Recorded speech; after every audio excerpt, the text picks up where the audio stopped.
help you recalibrate. Take your mind off all the stress that's going on around you. Come on, you ready? Let's go. Living out loud, living out loud. Living out loud, living out loud. Living out loud, living out loud. I want the world to know that I'm blessed. Hey, oh, hey, yeah, hey, oh, hey.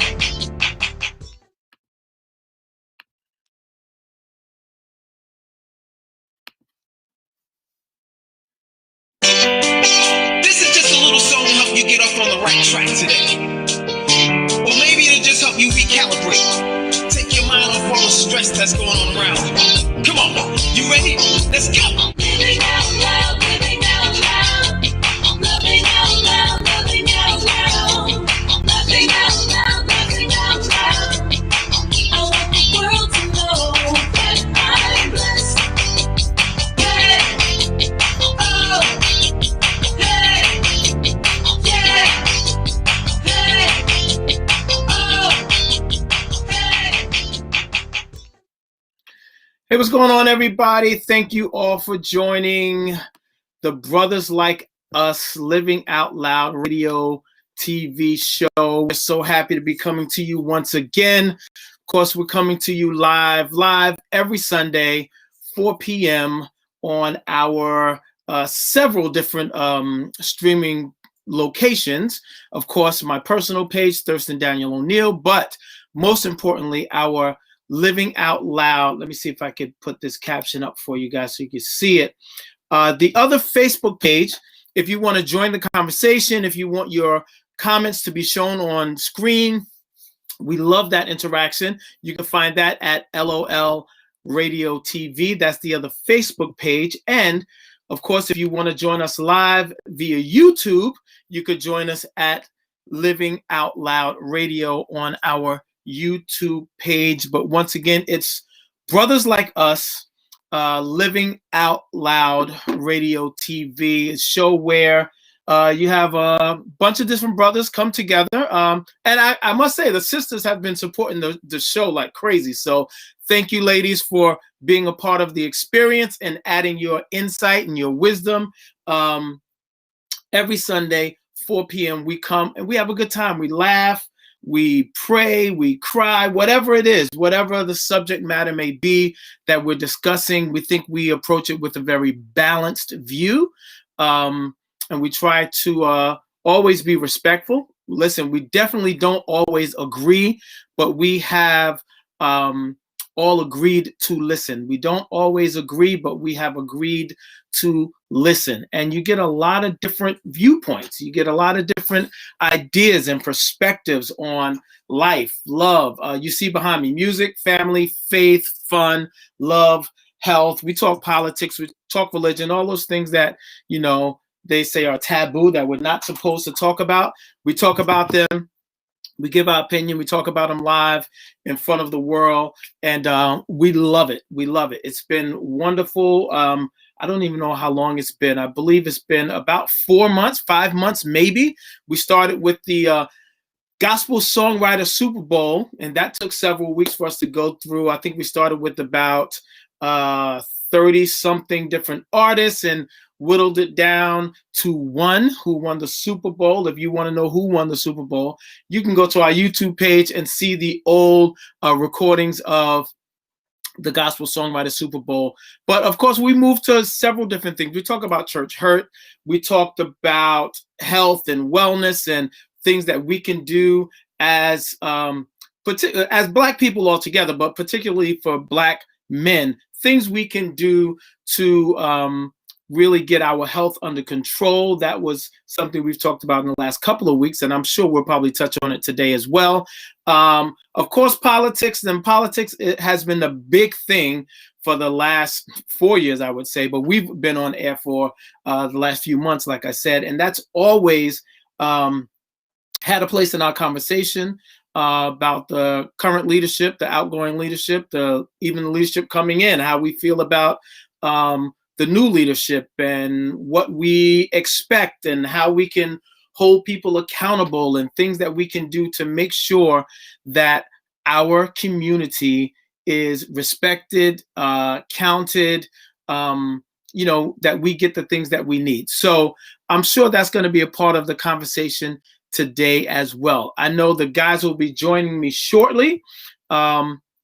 But I want to thank all of you guys for joining in. Again, if you want your comments to be shown, please follow us on YouTube at Living Out Loud Radio. You see it there on the screen, or on our other Facebook page, which is at LOL Radio TV. And we will be more than happy to interact with you. And I see people are joining already. Louisa, how are you? Let's see. Absolutely, Louisa. I see your comment. I would love for us to do that. We don't do it every week. We started last week for the first show of the year in prayer, and we're never shy about praying. So we would love to do that. And I see my man Ernesto is joining us as well. So Louisa, yes, I will definitely honor that request today. And we will start with prayer. I'm going to wait for another couple of brothers to get on so that we can all do this together. And let me get my brother in here.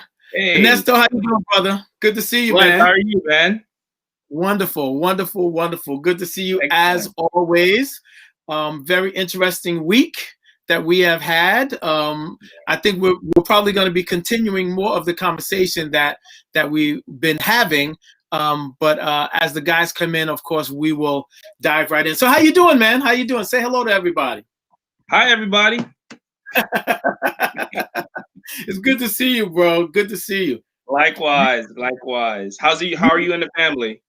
Everybody's doing well, man. We're all doing well. I meant to tell you that you have been on my mind all week, man, because the different things you were sharing last week about how you were interacting with the youth and the programs that you guys ran, it's been on my mind heavy all week, man. I was just super impressed with how you explained it, how you made it very simple for other people if they want to do something like that they could look it up.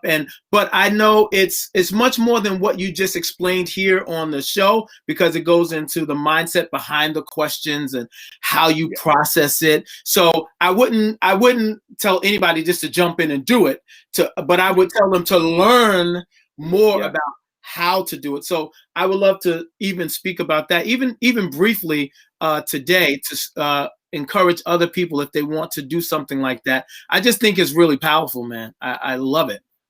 Thank you. Yeah, it was great. It was really, really good. So give me a little bit more about your background, Ernesto. Clearly you were in, was it education? So I worked in a nonprofit for over 20 years. Okay. I first started out with victim services. Then they changed it. They changed to Safe Horizon. That's how old school I am. And then I was 11 years at the Children's Aid Society. Wow. And then a very short stint with the Boys and Girls Club over at as a clubhouse director. And in between that, I worked for Good Shepherd Services as a community center director also. Okay. So yeah, and so I have a pretty but a lot of my bread and butter is on youth development. Nice. That's very good to know. I may be calling you in to speak to my community about some youth development stuff, man. I didn't realize that was your background. For whatever reason, I thought you were like in finance or something all of this time. I had no idea, Ernesto. And I tell you, well, part of the youth development was for several years, I taught financial literacy to the youth. Oh, really? Okay. Yeah, which is pretty ironic because, you know, in my household, my wife runs the finances. Well, listen, So, I think if you would take a poll of most of the guys that come on this show, they would probably say the same thing. yeah, there's no shame in my game. Oh, You know, no, Pastor, absolutely you know, not. Pastor once said, you know, if she does it better, you know. Absolutely. Yes. If she does it better, let her do it. Let's see. Let me get myself all situated here. Pastor once said, you know. Okay. Cool. I see Vaughn is coming on. His camera will probably come on momentarily. I was just fixing my phone so I could see who's watching us. Hey, Lois, how are you? I see your hand wave to us online. Denise Bent, God bless you as well, sis. So happy that you guys all chose to join us. Thank you very, very, very much for joining us today.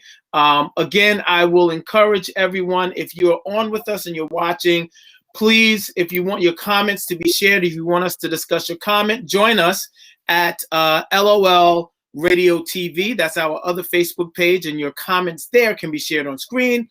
And if you are more apt to use YouTube, we are streaming live there as well, and that is at Living Out Loud Radio. Now, have you guys heard from Reggie today? I got a text from him, and I sent him the link via email. Just wanted to make sure he got it. I'm gonna send him a text right now just to make sure that he received it. Oh, and James, my man James Hodge is going to join us today. He joined us previously, so I'm looking forward to seeing him. Here's Reg, and so let me text him back because I sent it to his email. Sent to your email. What's up, brother? Okay, so he should be joining us. Right. Reg, how you doing, man? I'm good, sir. I'm good. I saw the video of the walking, man. That looks good, bro. Look refreshing. Painful too. Really? Do you know how far you went altogether today? 2 miles. Oh, that's good. Yeah, you know, I did 2.5 miles with Mo. I mean, I used to do, of course, way more than that, but got to work some weight off. Yeah, man. Listen, I know exactly what you mean, man. It's funny, since we had our conversation about health and working out, I've been on the bike on a daily basis. And listen, I have not done like 30, 40 minutes, but I started slow just to get myself into the habit.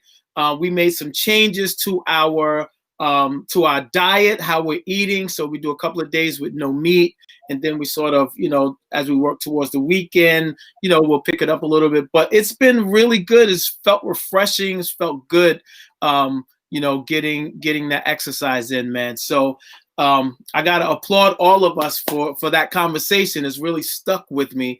And it's been really good, man. How have you been feeling after the walks, besides tired? No, I'm good. Like, you know, what was it? Me and Mo I told her I wanted to go to Prospect Park because, you know, it used to be my backyard. Really? I used to live on Flatbush on a block called Westbury Court, which is right behind Prospect Park. Okay. So that's, you know, we hung out. And it's a beautiful park. And it's a big park. And I used to ride my bike. I used to jog with my friends back in the day. So I told Mo, let's go to Prospect Park. We went the other day. And I was like, yo, babe, we can't walk around this whole park. Not today. Lord Jesus, man. You know, because I think around the park is like 3.5 miles, if I'm right. Oh, really? Okay. It could be a little longer. I don't know if it's 3 miles inside and maybe longer outside, of course. But we did like 2.5 miles. And I was in pain, like my lower backside. So I know, like, I gotta lose a lot of this midsection. Right. And I said, let me get up to today and just do it. You know, just walking every day, in addition to other stuff. But I want to make sure that the walking is every day. Okay. Yeah. Nice. That sounds good. Vaughn, how you doing, bro? All right, good. I'm getting a little feedback. Who's that from? I think that's from Randy. How are you, brothers? We're good. Hold on. So I'm gonna do this. I'm gonna mute Randy for a second. And so, do you hear the feedback? No. So I think it's coming from Randy. So Randy, when you're not talking, mute yourself, and then when you want to talk, just unmute yourself. All right. Do you see yourself muted right now, Randy?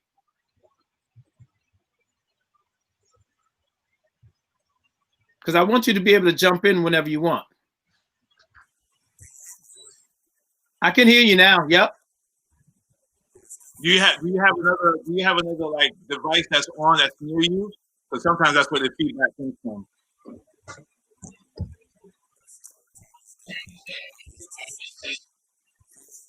Yeah. Yeah, if you have another device, turn it down. That might be where the feedback's coming from.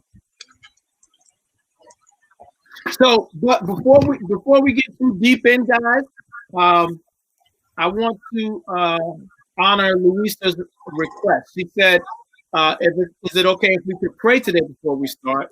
And you know, we're never afraid of prayer.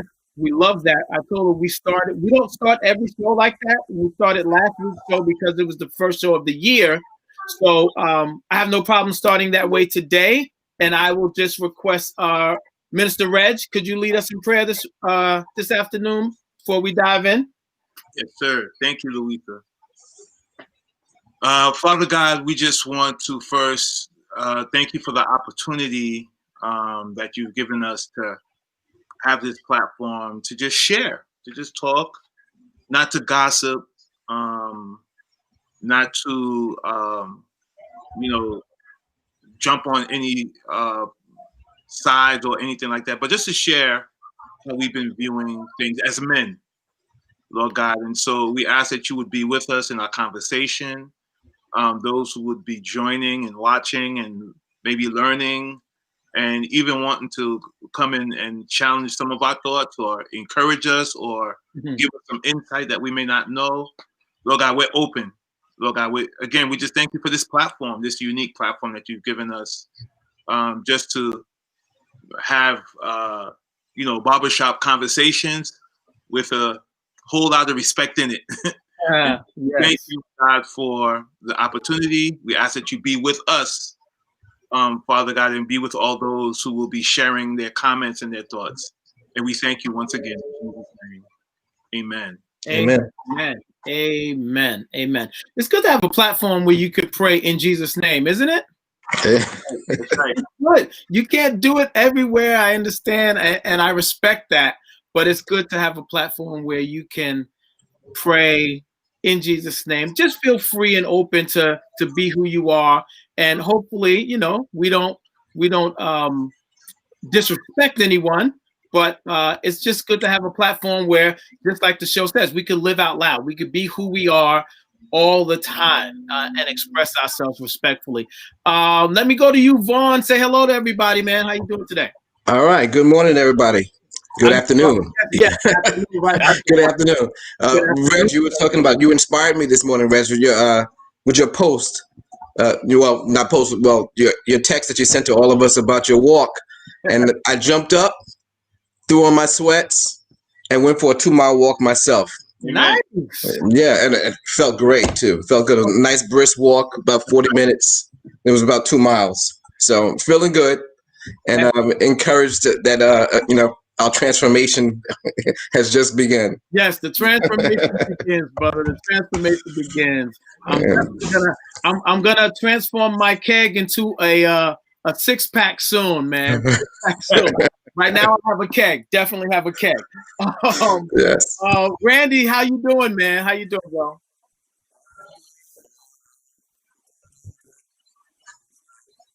You've been doing some more planks? The day after our show, you sent over a plank picture. Have you been doing your plank?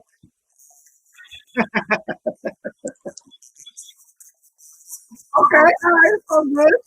It's all good. Okay, that's good. Excellent. No more team walk will let you walk the plank, right? Right, exactly. We're still getting that feedback from you, Randy, for whatever reason. I don't know what it is, man. Say again. Yeah.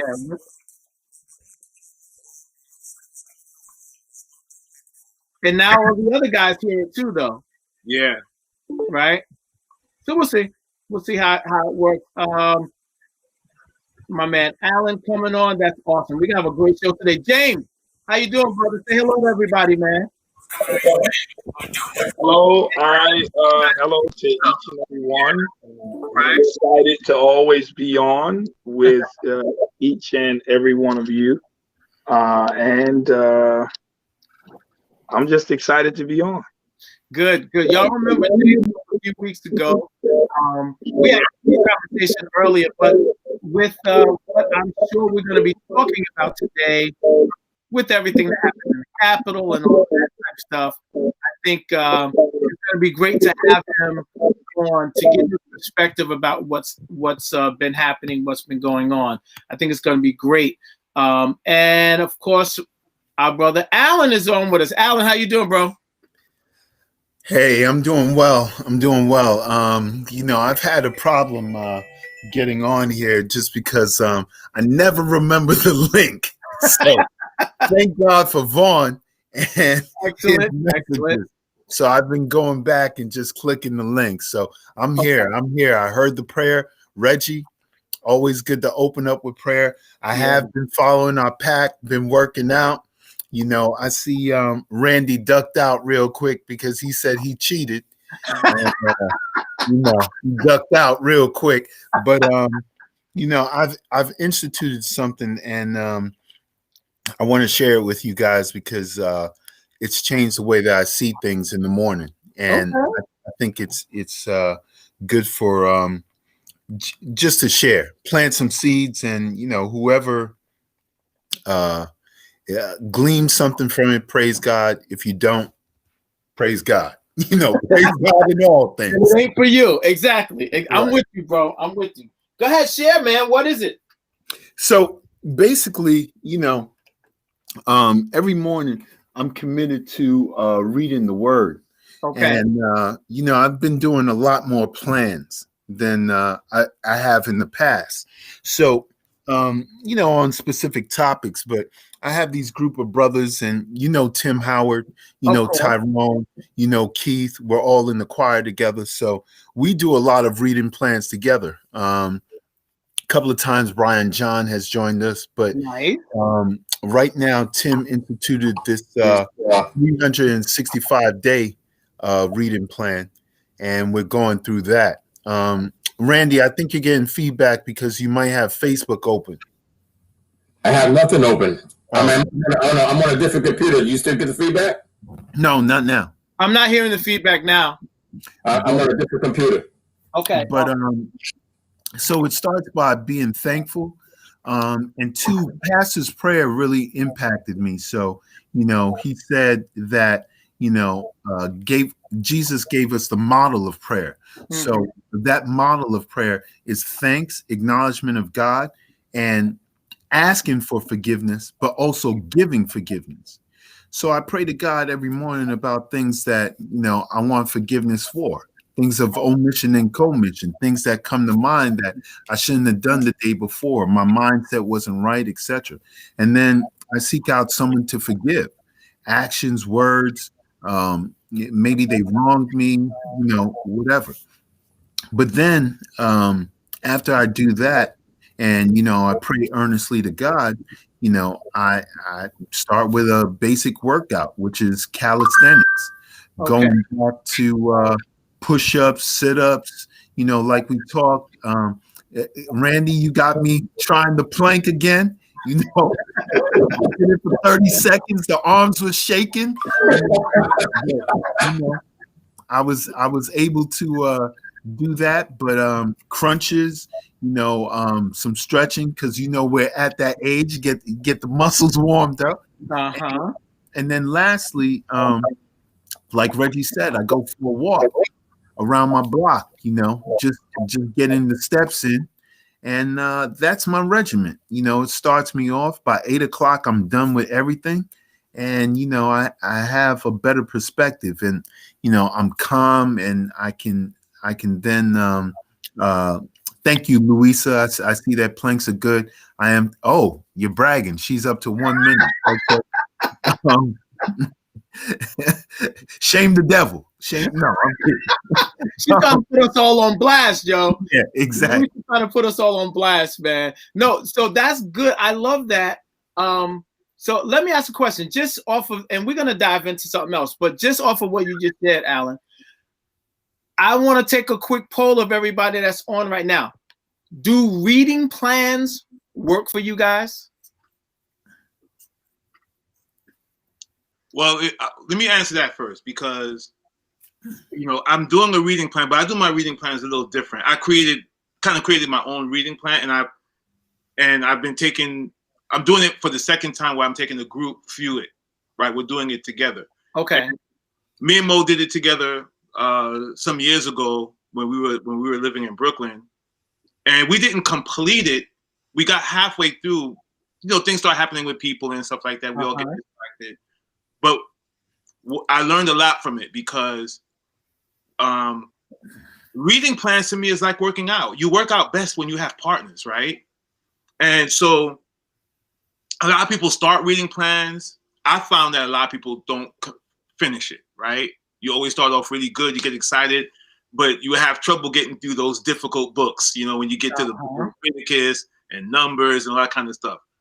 And so what I'm doing now is I'm doing a 2-year, not a 1 year, but I'm doing a 2-year. It's called a 2-year plus study plan, right? Where we're reading.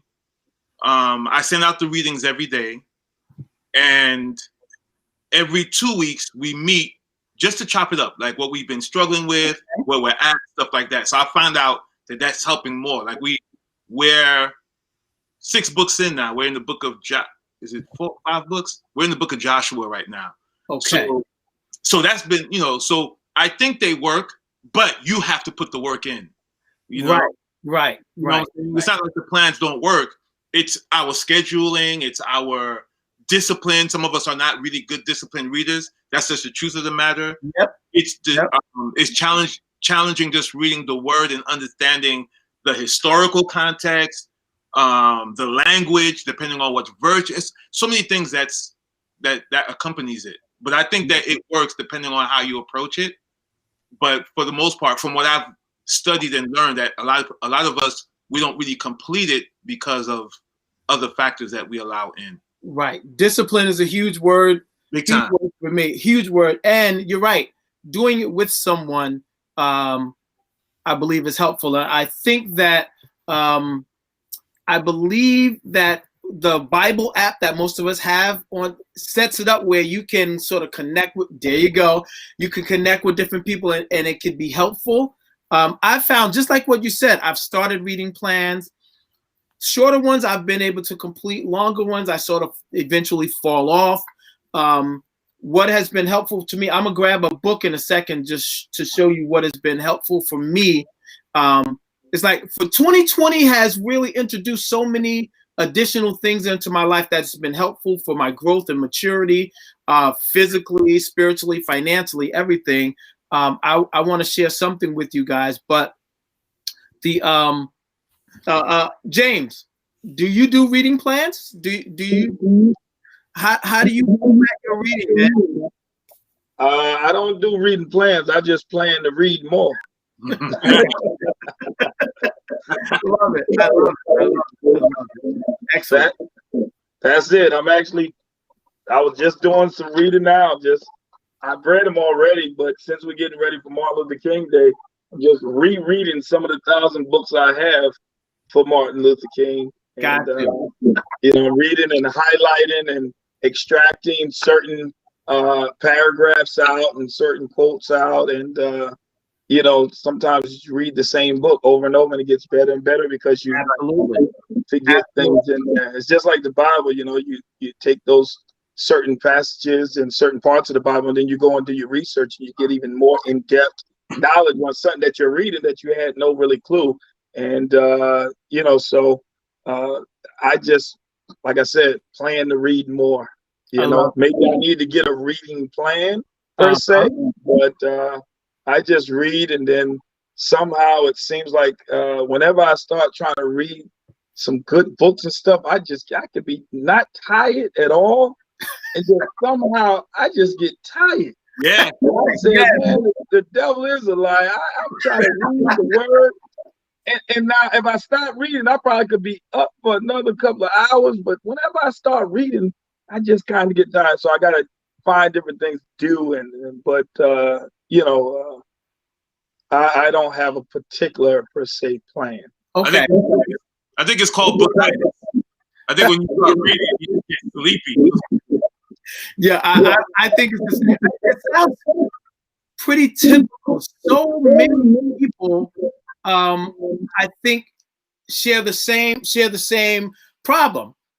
I'm up, I got energy, I'm fine. Like if I was sitting back watching TV, I'd be fine, and I could watch shows forever and ever and ever. I stop, I turn stuff off, I open up the book to read or open up the Bible, and all of a sudden I'm yawning and I'm sleepy. I think a lot of people encounter that same issue when it comes to reading. Somebody was about to jump in.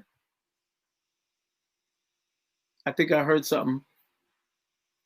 But now going back, Alan, you also said about forgiveness, and this is going to lead us into, I think, this conversation. How do we, now this is Brothers Like Us, this is brothers of color, just being honest, living out loud. That's the name of the show. We have all been raised in this culture where we have been marginalized. We have been, whatever negative context you want to put on how this culture has affected us, and in affecting us, affecting our family, affecting our community, affecting how we move forward. And for me, what happened in the Capitol a few days ago is almost like, I wouldn't say a culmination because it's been sort of there all the time, but that was a big deal. That was a huge deal, what happened in the Capitol. How do we go about even beginning to forgive the country that has reared this type of environment? And how do we forgive but not allow that to make us passive and make us people that can just be tread all over by this country or this culture? How do we do that? How do we even begin to do that? James, I know this is something that's close to your heart, man. First of all, before you even have to try to answer that question, what were your thoughts when you viewed everything that happened in the Capitol a few days ago? You sure you wanted to start with me on that? I want to start with you. Absolutely. Absolutely. Yeah. How did I feel? So much. I'll try to sum it up in saying what I saw. It was a lot of, I guess, it's something that wasn't surprise. I don't think it should be surprising to African Americans, right? I don't think it should be surprising to us because we've been through it so many years. And let me just take 2 minutes and just say that, I think that it was surprising to people that have never necessarily been through this and always just thought we were lying about how we were treated. When we look at Rosewood, when we look at Tulsa, Oklahoma, and when we look at all of these different things where people been coming into our houses, they've been banging on our doors, they've been killing our leaders and our grandparents and our uncles and aunts. They've been doing this all along, and yet we were calling out for help, and nobody heard us. And so we were calling to the elected officials. I don't care what party you're in, Democrat or Republicans, sometimes people just give you a little bit to say we, but they don't necessarily understand what we're going through. They're just saying, okay, I'm going to appease them. I'm going to give them a little chip. So when I say that it was something that I wasn't necessarily surprised about when I've been, assaulted by police officers, when I've been assaulted by, I've been racially assaulted by a captain and a lieutenant of a volunteer fire department when I was a teenager, and I was on the Jerry Springer show because of my assault. They called me, the nigger. They called me a lot, and I was beaten, and two of my other black friends. So it wasn't surprising to me because my father and mother was from Opelika, Alabama. They picked cotton. They always told us about these different stories that so many people just thought that that's just a story.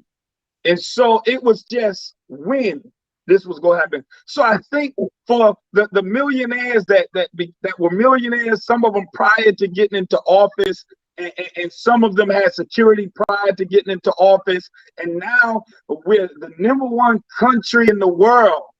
For them to feel so vulnerable to be under their desk when we got the biggest army, we got guns nobody heard of. But now the people that represent our country are under desk with big masks over their head, and they're hearing the gunshots, and they're hearing people saying they're going to kill them, and the security guard telling them, get out of here, go over here, go over here. You got to go into that secret place where that you didn't think that you was going to have. Now you feel just the 1% vulnerable that you may get hurt or you may get injured. We feel that way almost every day walking down the street for some of us. And it's like I was telling somebody the other day, it's like we can be driving in the car. Dick Gregory said something about it. And he said we can be driving in the car and the police siren go on and we tight and we holding on. And then they go by us and our stomach just drop. And we feel so much better. So now these elected officials or the Republicans, the Democrats, independent, whoever was there, all of them together at one time feel so vulnerable because now they rush into the basement, they rush into the attic, wherever they was, under their desk. Remember, the most powerful country in the world. These elected officials had to go under a desk in their closet. And so I say that we know how this feels. We know what it's been like. It brought emotion to my eyes because I've done marches and I've been a part of a lot of protests. And I look at some of our people that the police officers may know their names and they were running. They could have went back and got them yesterday. These people was punching cops in the face, ripping their masks off, and they didn't shoot them.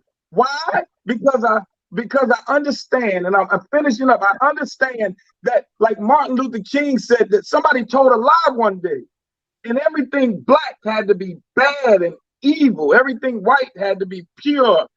Dirt devils, black.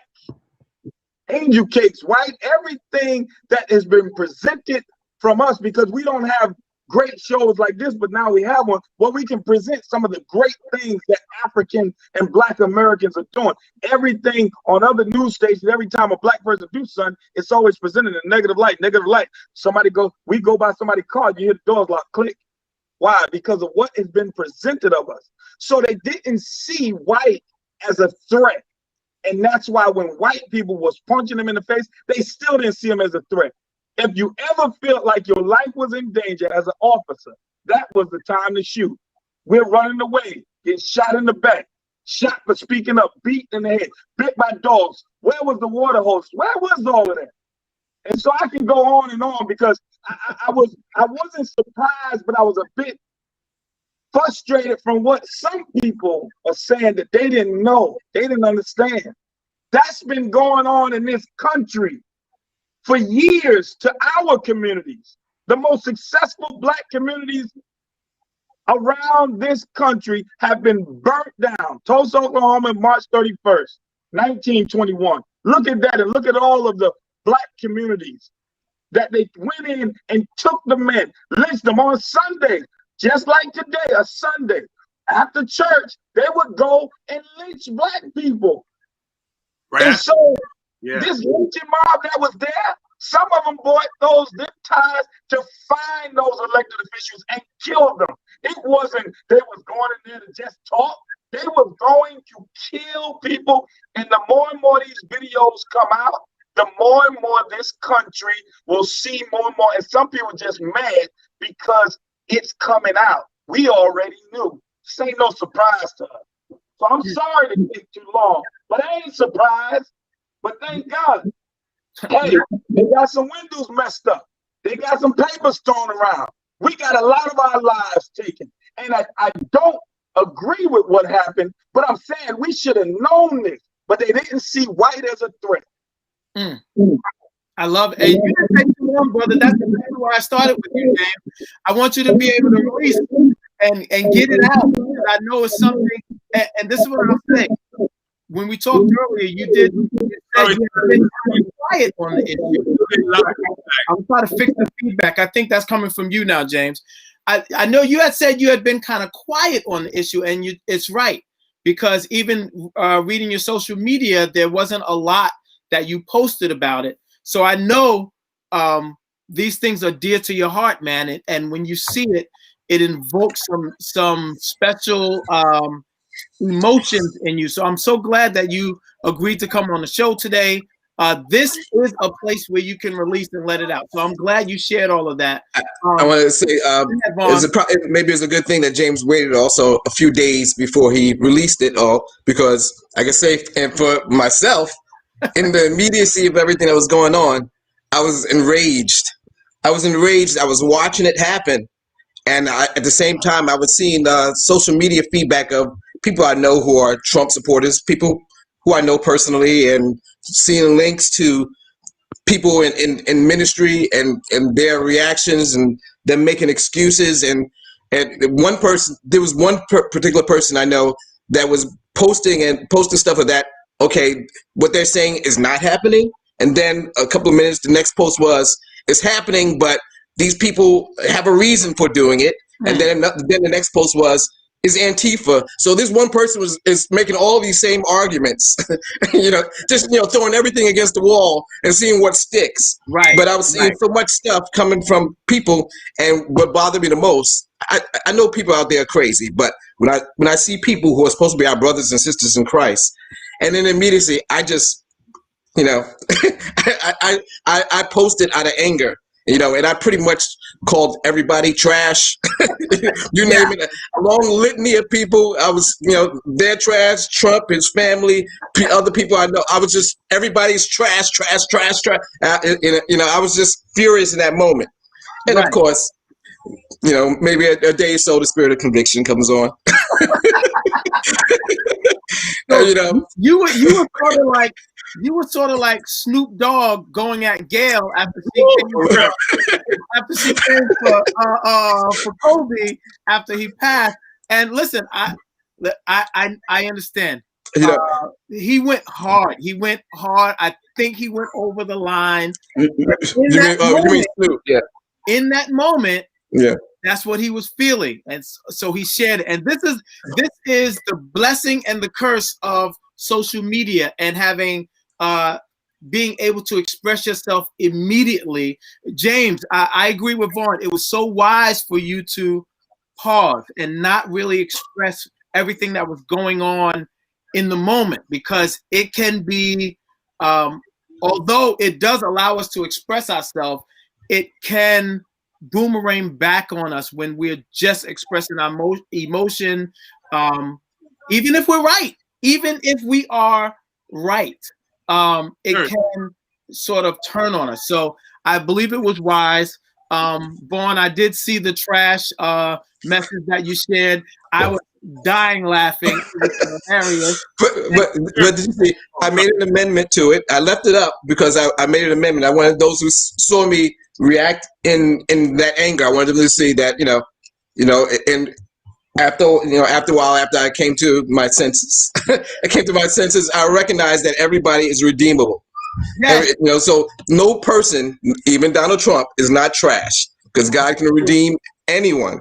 So maybe that character is trash, but the person is not trash. Right. To that point, I kind of want to go back to your question, Thurs, because you can we forgive, right? That's a very deep question, even though it sounds very simple, right? Because we say we can.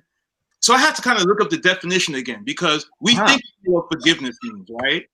And forgiveness is often defined as an individual voluntary internal process of letting go of feelings and thoughts of resentment, of bitterness, of anger, and the need for vengeance and retribution towards someone who we believed has wronged us, including ourselves.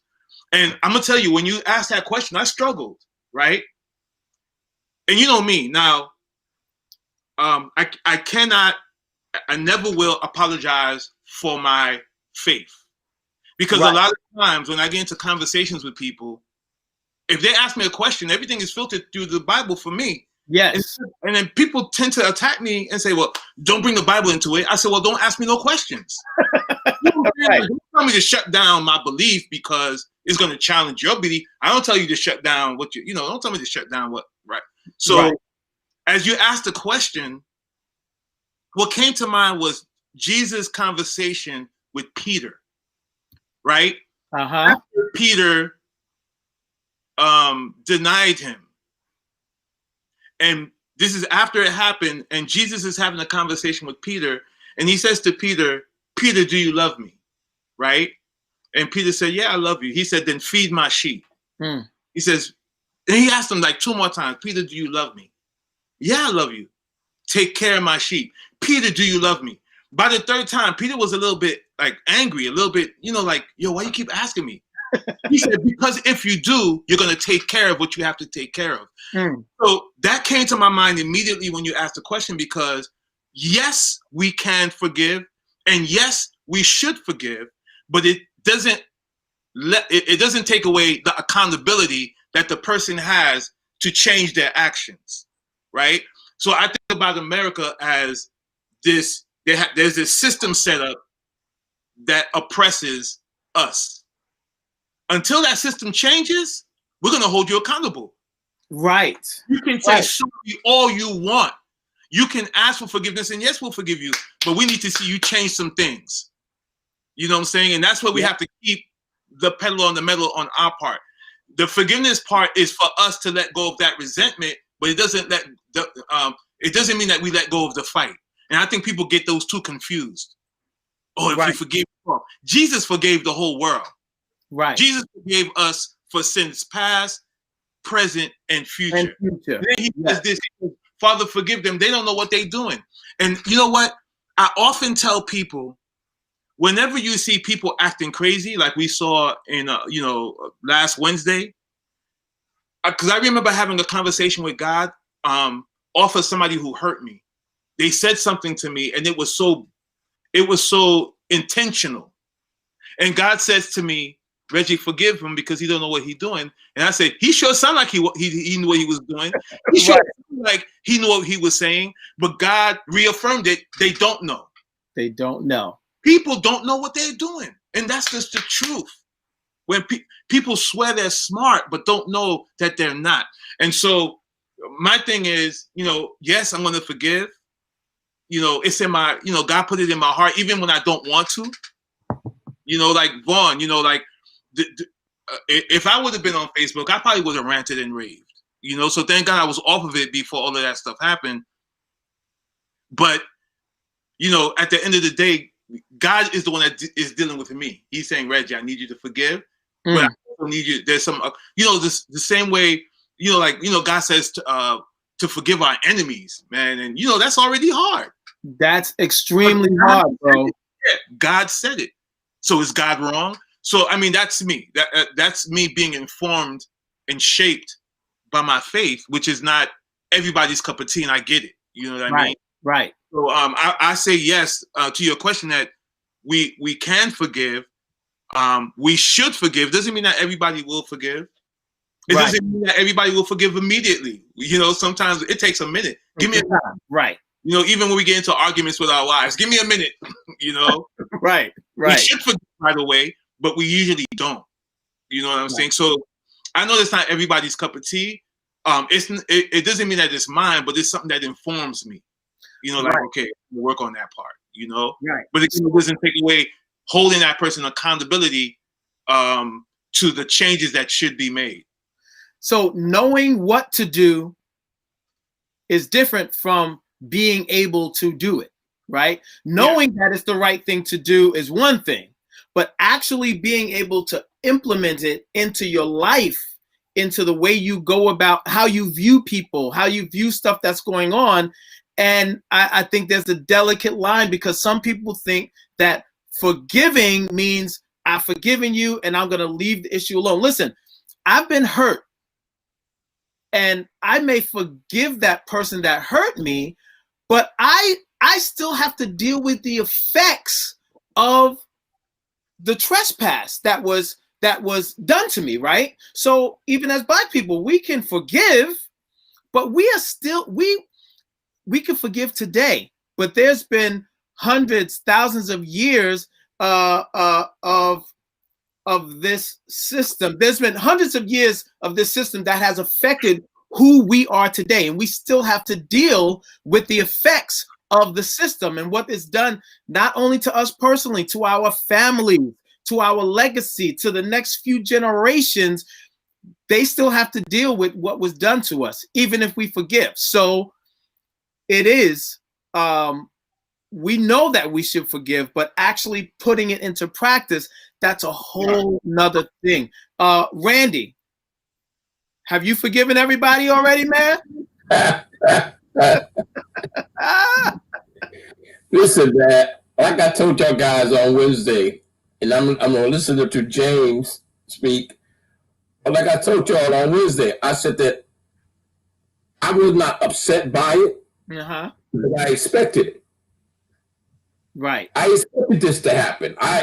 You could see the writing on the wall that this man was brewing this thing up.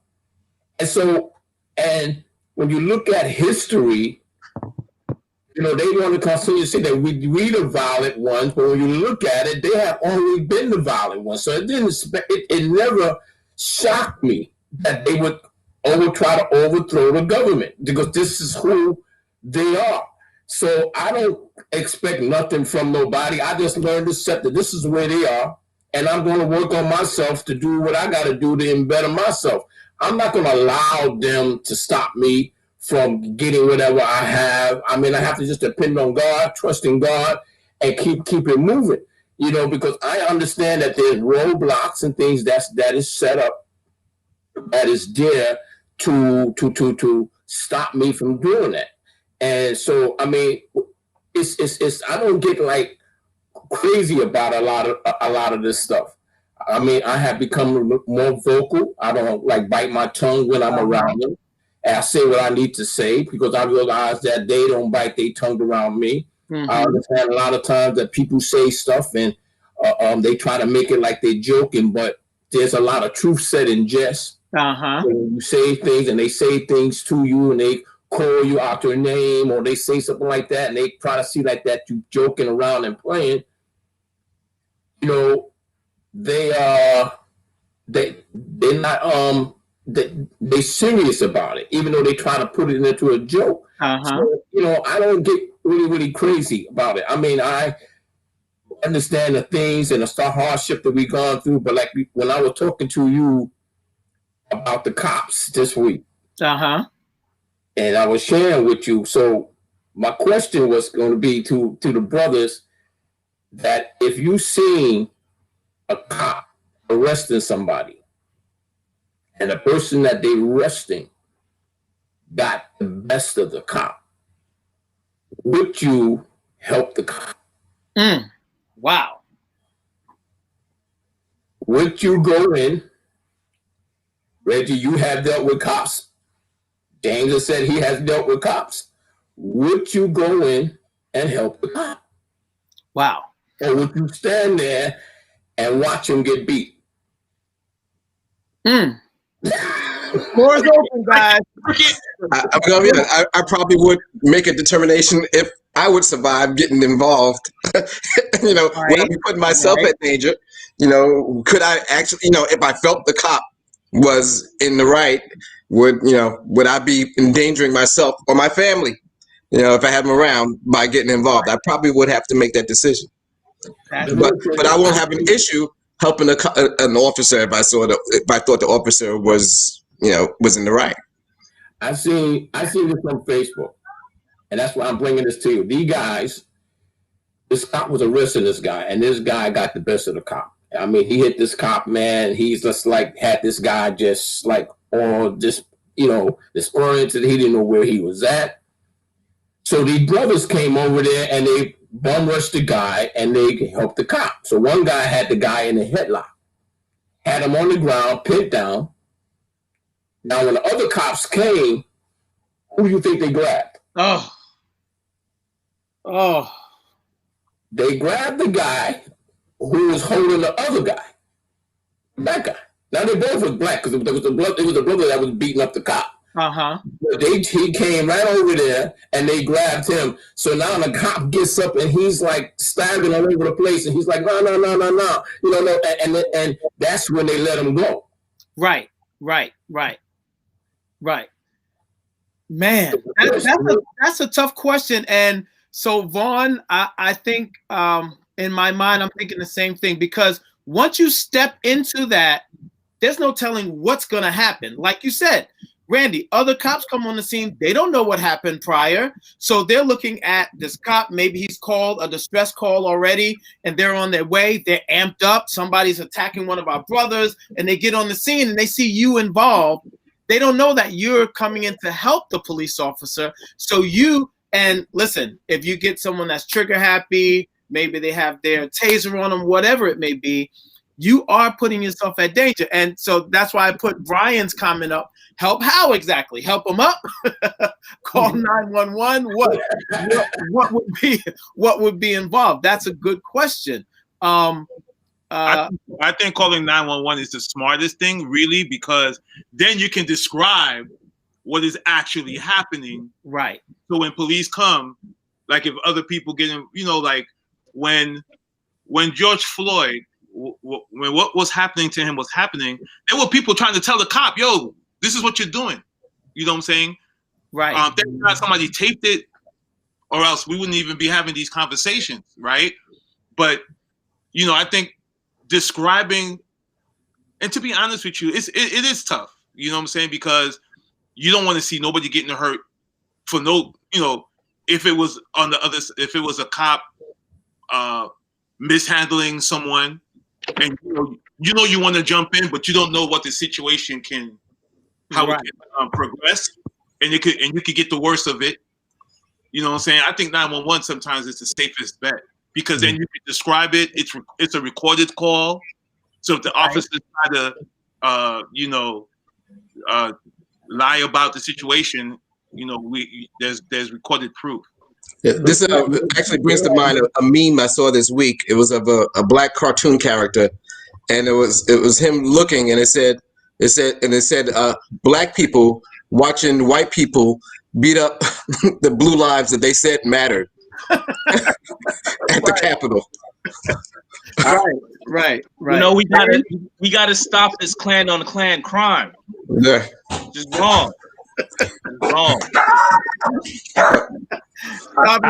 Go ahead, James.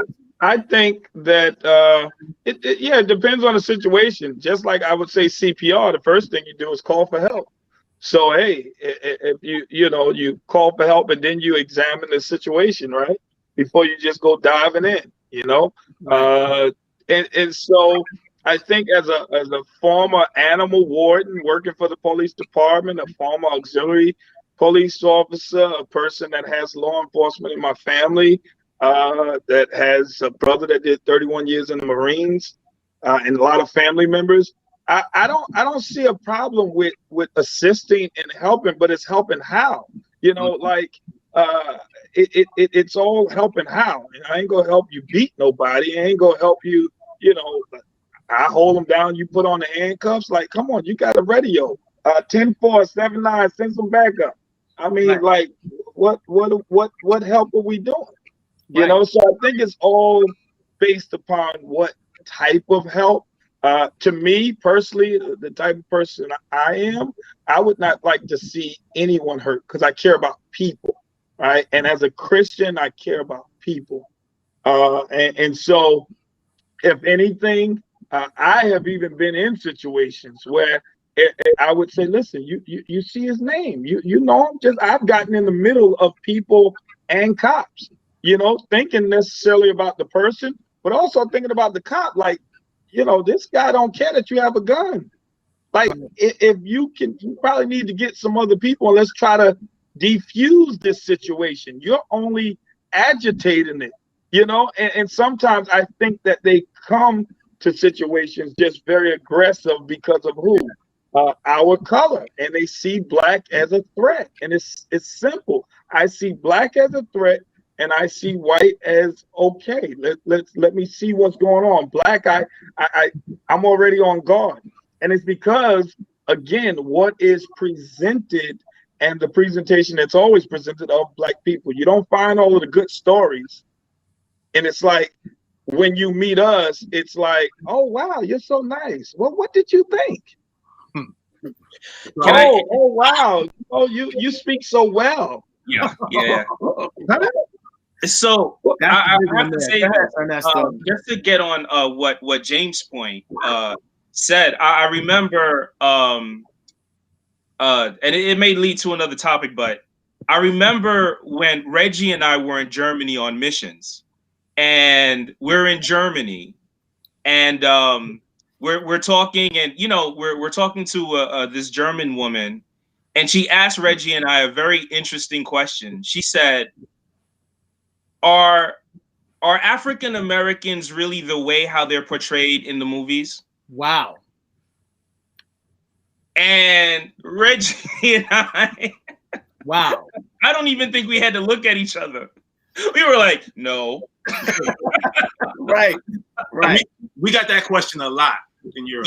Yeah, we did. But I say that point because it's, you know, around the world, the biggest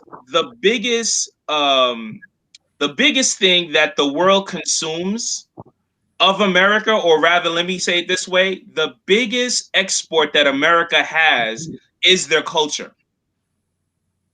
And because their culture is rooted in racism, and all of us brothers, you know, we know our history enough to give countless of examples of that racism.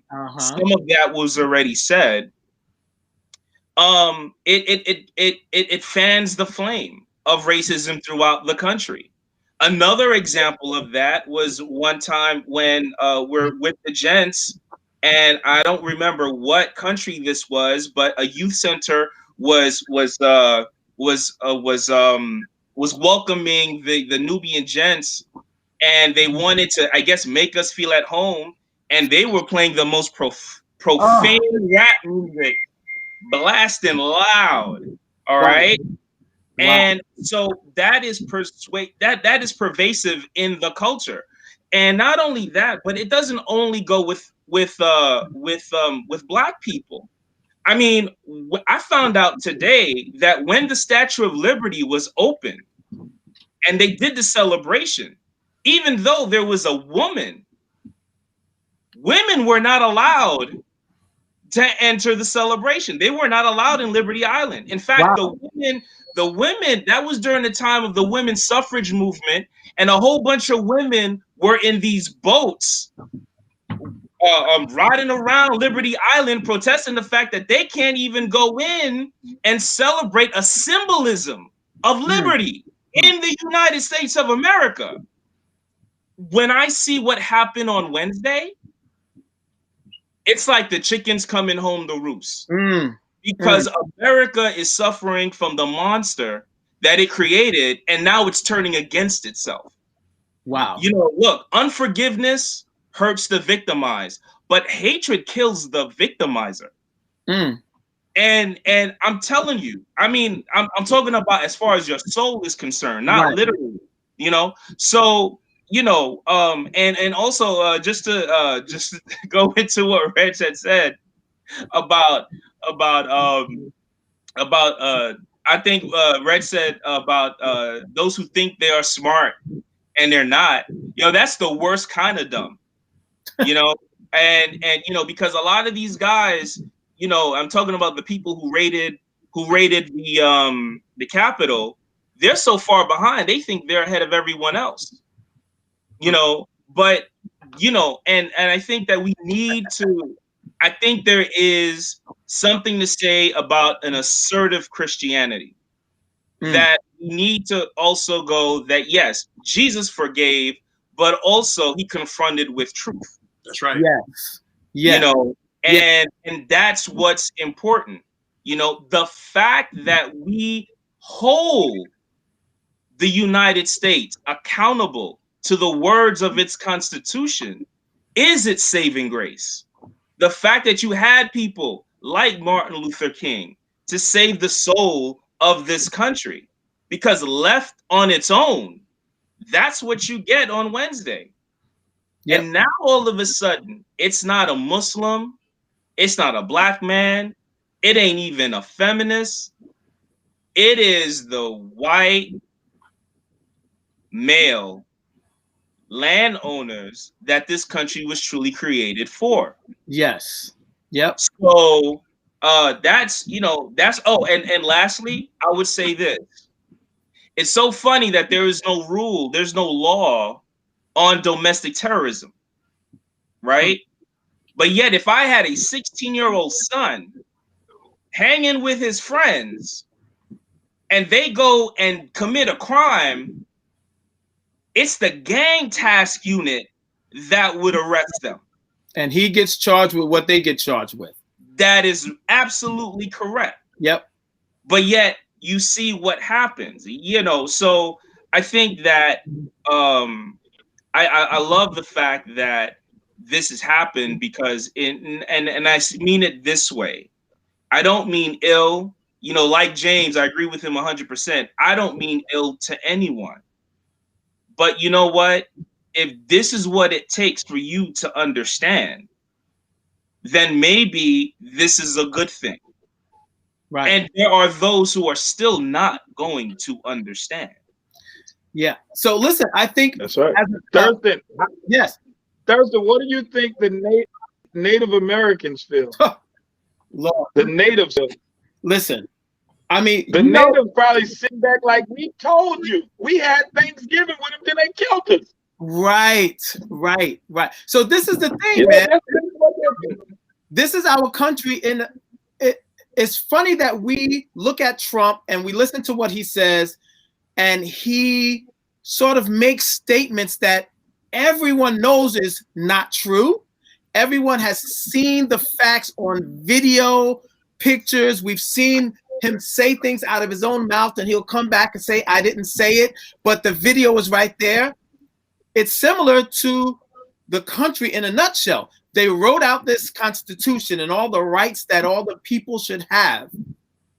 Meanwhile, they did not give those same rights to a whole community of people over and over and over. Even people that are part of the accepted class now, when they first came, they were not accepted. They were considered outsiders and immigrants and lower than even when they first came. However, it has transformed. They were accepted into, and most times it's because of their skin color, and they have attained some type of wealth to be able to transition into the accepted class.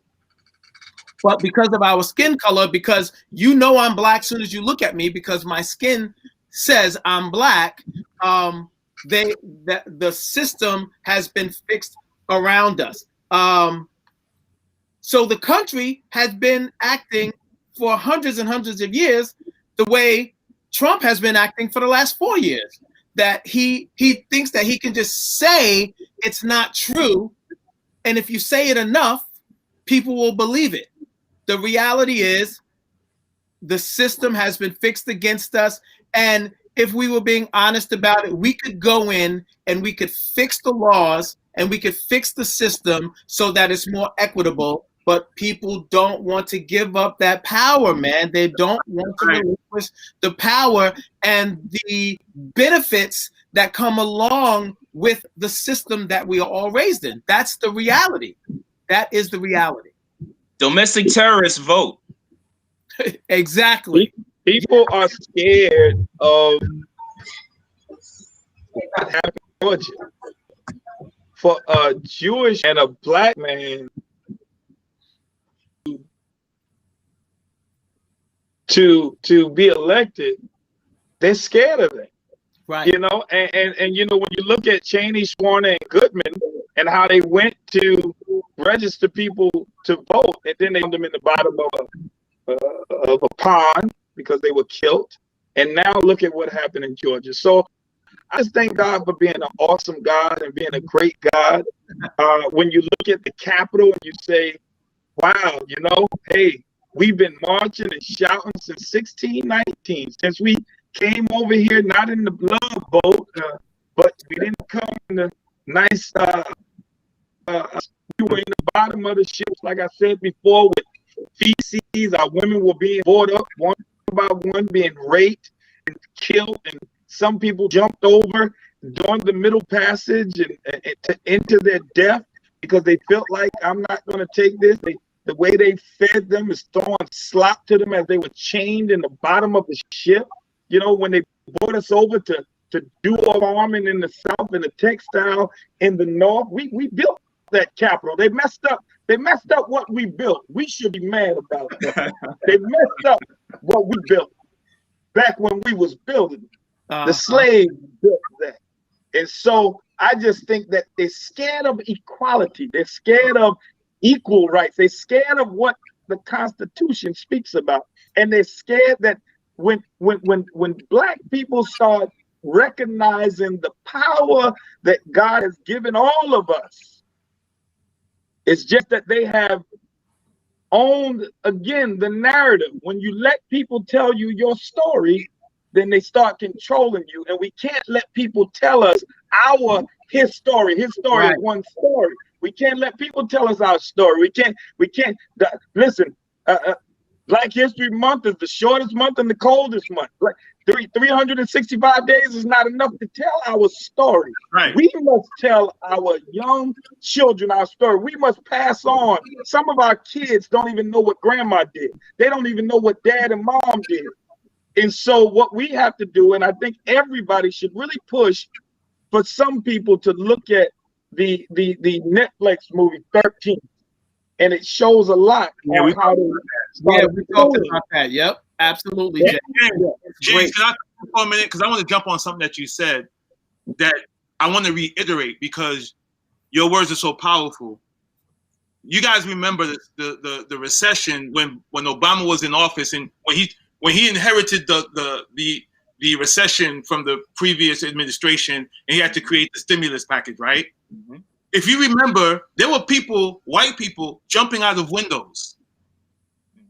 And the reason why I bring that up is because we are a resilient people, right? Like James said, we were brought over here. We weren't invited. We were kidnapped. We were brought over here, right? Like James said, we were made to eat slop, right? But we were resilient through those times. We bore children. We bore children, we bore generations. We are a product of what they went through. We are a product of what they fought through. We are a product of their resilience. Right? To where we were nothing, actually kings and queens, and that's what they're afraid of. That they couldn't break that resiliency. We don't jump out of windows when we don't have any money. We go out there and we try to make it work. We don't give up, we don't say it's all over because we can't afford the nicest things. You know what I'm saying? So I want to thank James for kind of just reminding us of how resilient we are despite the conditions that we have to fight through for centuries. Yep, absolutely. Absolutely. We're a resilient people. Listen, we spoke about this last week, because we came on when was it, Friday or Thursday that we came on, just to address what was happening in the Capitol. Thursday, day after. And we had this same conversation, man. We are a resilient people. We find a way, even in the midst of the ghettos, and like you said, we build something up, show our strength, our intelligence. Like you spoke about Tulsa. That one really gets to me, because we do it over and over and over. You put laws in place to hold us back. We fight and we build regardless of the laws. And then when you see that we can build beyond the law, you put something else in place, or you tear it down, or you bomb it, or whatever. We are a resilient people. James, what is that picture there, man? Black Wall Street. Wow. Yeah, that's Black Wall Street, man. And all of the men that they were just coming from fighting a war for us. They were just coming to fight. You know, this stuff. When I started speaking, I'm sorry, guys. You know, maybe I was quiet long, but they were. When I think about that, they were just coming from fighting a war for this country, and came back and treated not as second class, and so they were treated like nothing. They had the banks, they had the hospital, they had the businesses there, over 300 businesses. They took the men in front of their children and brought them down and killed them and lynched them and shot them. They're just 2 years ago, they're just finding people a massive grave in Tulsa, Oklahoma. They're just now. So many people don't even know about our history. And so I don't even give Trump this much credit. No, it ain't Trump. Right. They said Trump is one of the worst presidents. Man, Trump look good to some presidents. For what some of them, they say he the worst president because he went into that house and knocked some windows down, and some of them was under the desk. That's why he was the worst president. For us, we have to think, was Trump really the worst president? He only energized what's already was in a lot of them. I'm not giving him that much credit. When my grandmother and great-grandfather was slaves and the country agreed to that, and those presidents, and we only been voting since LBJ, 1965. Only 50-some years ago. And we say Trump ain't the worst president. He's the worst president because he got them agitated. They went and broke in the Capitol. And that's, again, horrible what they did, because that house is supposed to represent the #1 power in the world, and they didn't even they got in with flags and poles and helmets. They didn't even get in with guns. They had guns, but they didn't even have to shoot. Right. They didn't even have to shoot. They just had to use their feet. And so when we are the most powered country and biggest army, they got in with kicking through windows and stuff, and made it to where the vice president of our country was just sitting down about a half an hour prior to that. So that's what they're really saying he's the worst president in the history for. But when again, I don't give Trump that much credit, because all he did was flame up some of that stuff already in him. All of those senators that still voted and said this was a bad election. Yes, it may have been some messed up stuff, but it didn't equate to say that Trump would have won the election. You know? So again, I don't give Trump that much credit. Yeah, because it goes way back before Trump. According to him, he won by a landslide. So, it was stolen. And you're right.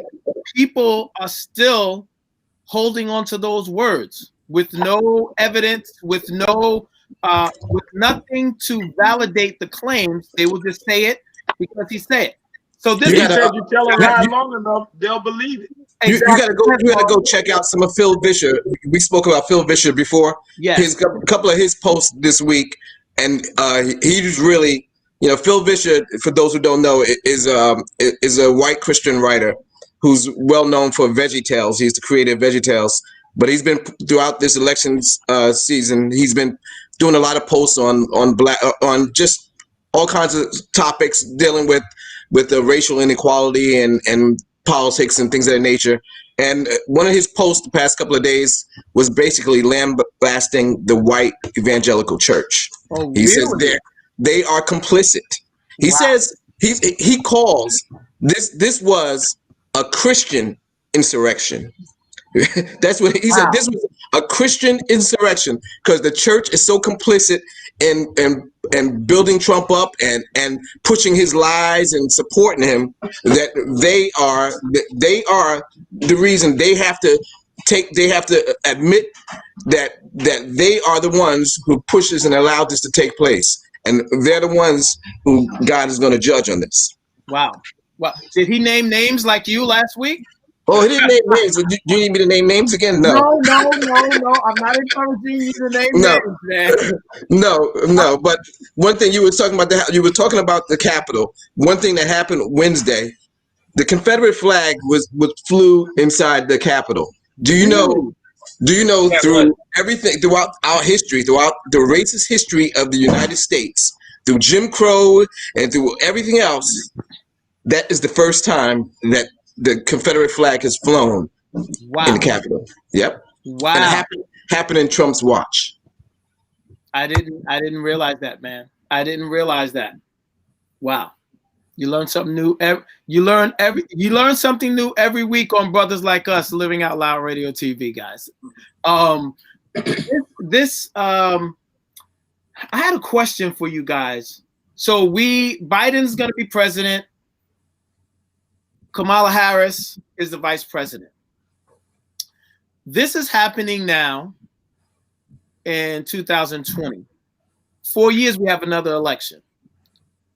If Biden does not run or is not able to run, and Kamala is the next candidate on the Democratic side, what will we see?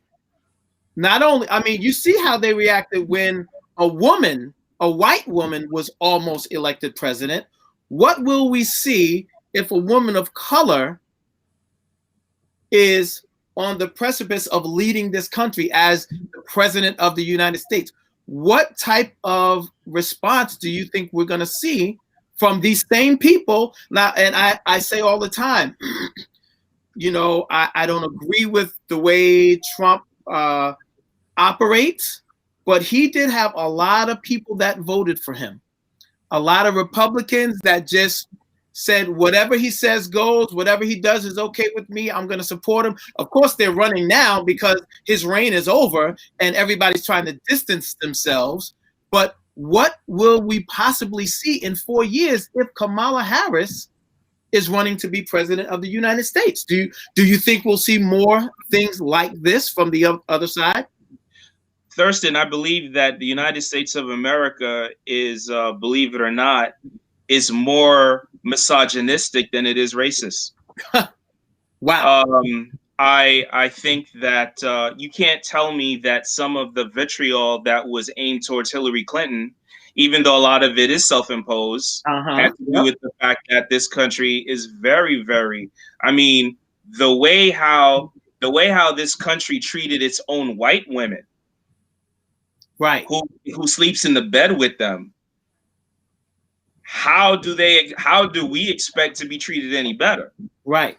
So I think what a little caveat to what your question is, I think it really depends on, first of all, how women represent and how they come out, how people of color also come out.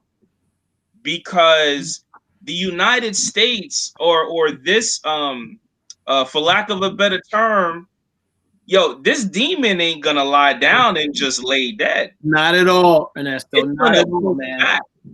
So Jesus said, the way how to get out the strong man is for another stronger man to come in and bind him. And we saw that in Georgia. As far as with people coming out. So it really takes because what those people also see is they see that there's a trend, there's a shift in this country. And this is a reaction. This is a pushback against the trend of what's happening in this country.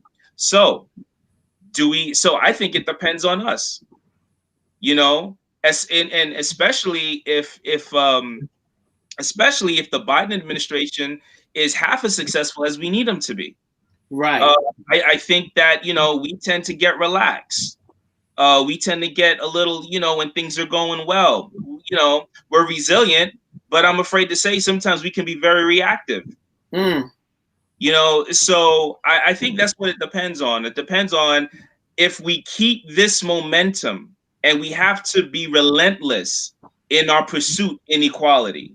And then I think we'll be okay.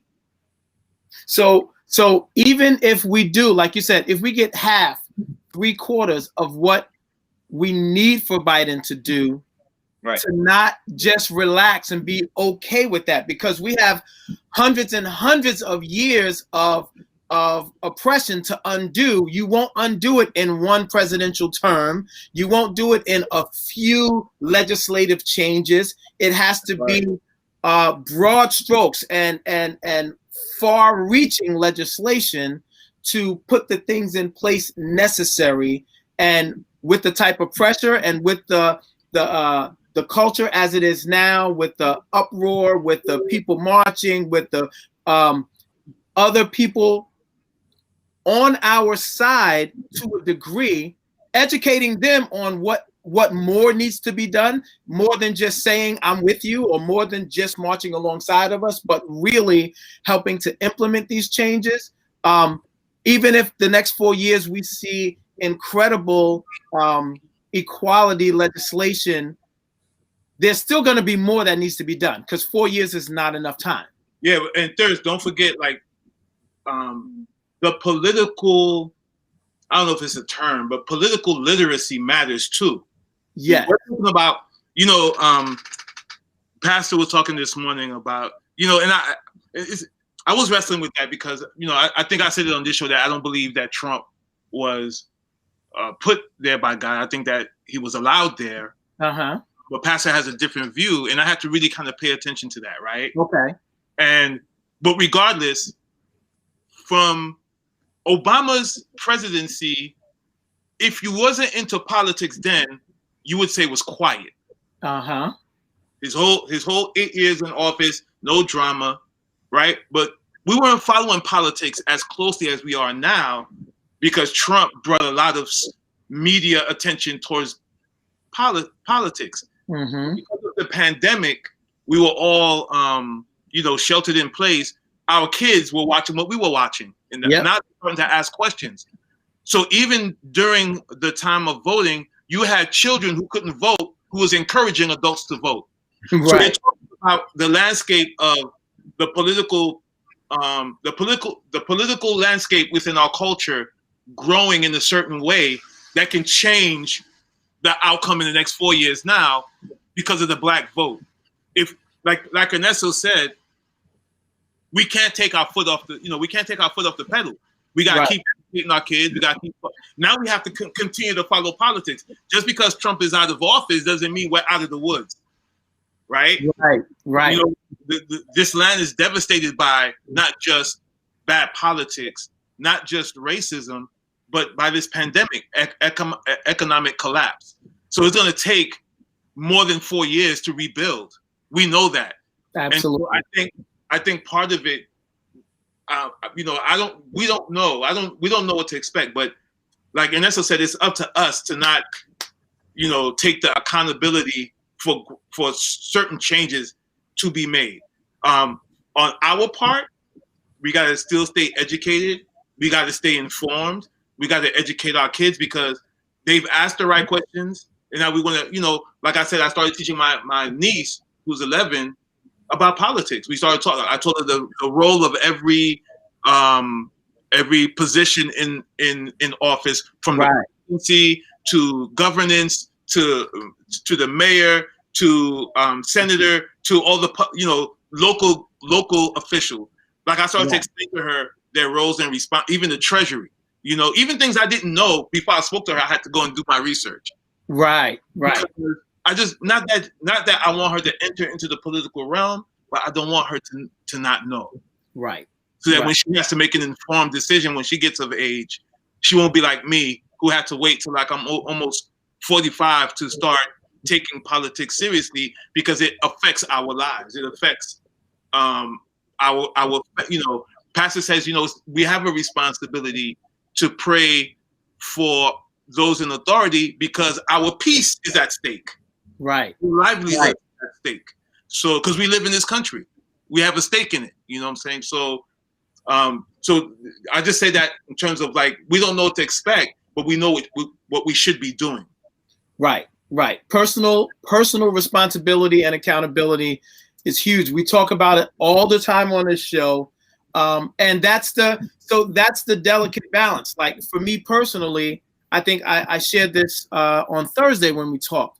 I do not consume this stuff constantly. I am very intentional about turning the channel, about turning off the news. I want to be informed. I want to know what's going on, but I can't consume it continually because it throws me off. It throws me off my game. I don't want to keep spinning my wheels, right?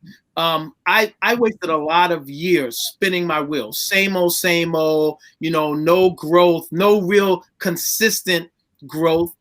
And, I go back to Randy, something you said earlier about, speaking your mind now and saying what you need to say.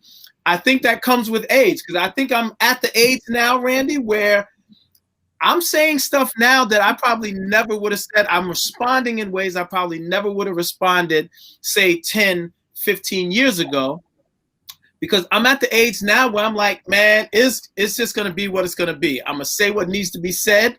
I'm going to do it as respectful as possible.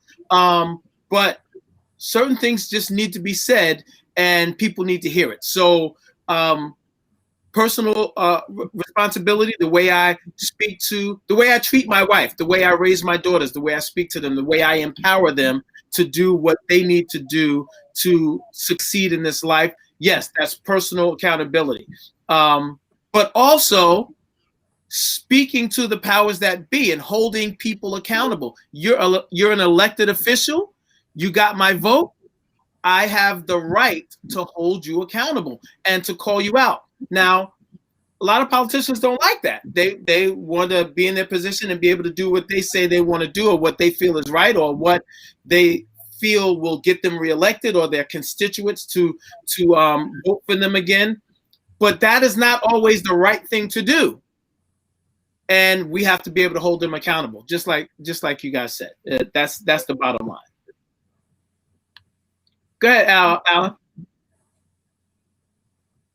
Dive right in, bro. You in there? Yeah. I've just been listening. I think in listening to you guys, I think the show is apropos, Brothers Like Us, because I can tell that we all come from different walks of life. Because I've actually disagreed with some things that have been said tonight, but I'm just sitting here listening. I take the way I take things is differently. So just to go over some of the things that we've talked about, if I see a policeman tussling with someone, my first inclination is the policeman doing the right thing? And some of the brothers said that here. My next inclination is always to help. Now, I doubt that I'm calling 911. Really? Okay. Yeah, it's just for me, I go back to Galatians 6:10. If you can do good, do good. And for believers, even more so. And I'm paraphrasing, but I'm probably telling someone else to call 911. I'm listening to see if he called for backup. But one of the things I'm probably doing is, asking the cop, do you need help? Do you need help? I'm looking who else is around. Is someone videotaping? But I'm making sure that in some way, shape, and form, that when I come to Christ, when I come to Christ, that I'm able to say, I did what I believed was right and what you wanted me to do. I think anyone who stands by and just, shh, I ain't gonna get involved. I think to say that you're a Christian, you might as well be one of those evangelicals prophesizing that Trump's gonna win. Because those are strong words, Alan. Strong words. I like it. I love it. yeah, I love it. as far as the Capitol goes, and I'm just giving a quick synopsis. Sure. I was shocked. A lot of you brothers weren't. I was shocked, and I'll tell you why. As I've said before, I'm of West Indian descent, and first generation American. So, my people didn't come here, and I make the distinction here on slave boats. My parents chose to come here. The thinking about Haiti is a little bit different because we came there on slave boats, but Haiti was the first Black republic in 1804. We're talking 217 years ago, 28 years after the United States. 28 years after the United States got its independence. Quick synopsis, Haiti closed all of its ports and said, guess what? We're killing all the white people. And we did it against Napoleon, who was the modern day Hitler. Right. Closed all the ports, the richest of the West Indian islands, making the most money. We killed every white person except the doctors who could cure us and the teachers who could educate us. Every single other person we basically killed. But that's a different perspective. And coming from that perspective, I've always said this: I refuse to focus on what was done in the past. I'm living in the present. I have to make sure that I understand the past. And, my views may upset some people here and some people listening, but my views should be to understand the past, to respect the past. But I'm living in the current. So I never have a victim's mentality. I have a warrior's mentality, because before they took us and made us victims, we were warriors. As people have said here, we've overcome so many things and we've kept on pushing. And that's how I look at everything. It doesn't matter what happens to me. I have to keep on pushing. That's what God wants me to do. And to paraphrase the Bible once again, in all things you can do, stand. And then stand some more. That's the Allen version. Stand some more. So when I look at the Capitol, right, I see, white people going in, Trumpers. You can call them Antifa. I call them Trumpers because everybody had either a Trump hat or a Trump flag. Even some of the Black people I saw had Trump hats and Trump flags. And those people were to quote Malcolm X, were bamboozled, but not necessarily by Trump. Taking, the Bible into effect by their own lust and desires, what they wanted. So, these people will not listen. The Bible even gives us references about this. They won't even listen to reason. There will come a time when people won't listen to reason and sound doctrine. These people are not listening to reason and sound doctrine. You could tell them whatever. They won't listen to it. So what I was most shocked about is, wait a second, these people are actually coming against what they believe. Not only coming against what they believe, but they're going into the U.S. Capitol with guns, AKs, 78s, 44s, knives. Some of them already had gas masks. They were ready. They came with handcuffs, so they were going to take some prisoners, some senators, whoever else they could find.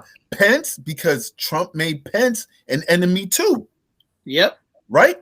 So they were going to they were taking podiums, right? And what I said when I posted something earlier today, which might shock some people here, but if you think about it, the Russians, the Chinese, the Iranians monitor our social media. They've already hacked into us. So how many of those people were inside the protest? How many of those people made it inside the Capitol and photographed secret documents? How many of those people will actually take that information and make the next 9/11 that will happen, that will target our military and our civilians, and will kill those people? And Trump was the catalyst because he told them to turn and go to the Capitol. I'll be with you, but he ran and he cowered in the Oval Office or wherever he was, in the bunker, etc. And the thing that shocked me the most was that these people were attacking the one thing that they quote unquote believed in the most. Right. You know? So when I see that, it becomes like Christ said, you building a house not on a solid foundation, but on sand. It's like you looking into the mirror and forgetting what you look like, or I'm building a house and I'm destroying the base. That's what shocked me. It wasn't necessarily that people were doing things that were negative or, bringing nooses. That didn't shock me. It didn't shock me that the police opened up the barricades. That didn't shock me either. But that they physically broke into the White House. And I saw when the woman got shot and the Capitol Police officer, he was going like this, just watching people break the door. Like, what are they going to do? She, being an ex-military person, was the first one to try and crouch herself through the broken window. And he went in a second, pow, shot her in the carotid artery, and she died instantaneously. And I saw the shot. That to me is like, wait a second. These people are literally breaking down their own house. They are not respecting what they themselves believe in. That's what shocked me the most. And as we talk about these things, I think often we vilify white people. I'm against vilifying anybody, because just like I don't want to be said to be, oh, you must love fried chicken and watermelon. I don't like watermelon. I love some fried chicken. I'm not going to lie. But that doesn't mean that every black person loves fried chicken. That doesn't mean that every person likes the watermelon. And certainly that doesn't mean that every white person is a racist or those people or them. Don't call me those people. I'm going to take offense. And if you call white people all cops, all this, all that, there's nothing that's 100% except God. And we need to move away from, and I see some of the comments, directed at me. I'll probably read that later. But, the thing that I want to say is this, that, we all come from different walks of life, and, we started talking about now, President Biden, Kamala Harris. And I'm going to say this, and I had a talk with my brother, and I'm going to go on record as saying this. Biden will be the most ineffective president that we have ever had, period. There's no other way he's not going to be. He's coming off the precipice of total chaos, and he's only got 4 years. And even though we have the House and the Senate, right, there's still going to be some vitriol. There's going to be some dissension. And I don't believe he's going to live to see the whole presidency. I believe that Kamala will be president, and she's going to be probably 2 years in there. Now, is that a prophecy? I was just about to say, we can prophecy and everything this week. Whoa. Pastor spoke about that this morning. I'm just saying, these are my thoughts. That's not a prophecy. God didn't tell me anything like that. I'm going on record. But, my thing is this. Will she be able to run again? Yeah, I think she'll be able to run again. But, the thing is this, that and I see you, Louisa. I see you, Nicole Brown, too. I'm watching. But they're talking to you, bro. The thing is, and just Louisa, if you look at how Biden is right now, and you look at how he's talking, the loss of his hair, some of the things that he's saying, he's using words in the means that he doesn't mean to use, and he's correcting himself. There's something going on there, but that's another topic. But let me just say this. I think that Kamala has an opportunity here to be very effective in her own right. If she has the opportunity to become president, she can craft how she wants to be, quote unquote, viewed. Now, if people view her that way, you can't control how people see anything, people will view things. I mean, listen to Trumpers, people will view things the way they want to view them. But she can craft her own sort of story as much as she can, right? But let me just say this. We talk about how Hillary Clinton was perceived. And I see you, Nicole. I know it's not personal. I don't take it that way. But, we talk about how Hillary Clinton was perceived, but Hillary Clinton was not the answer. The answer was not Hillary Clinton. Obama ran, and just really quick, I know I've been talking for a while, and all good. Others want to probably interject, but Obama ran on change. 1, a change we can believe in, and then 2, a change has come. So now we believe that when Obama's done, the change is Hillary Clinton, who's been in bed with the capitalist society and the banks, and describe this as thugs and everything else. No, that ain't the change. That ain't the change.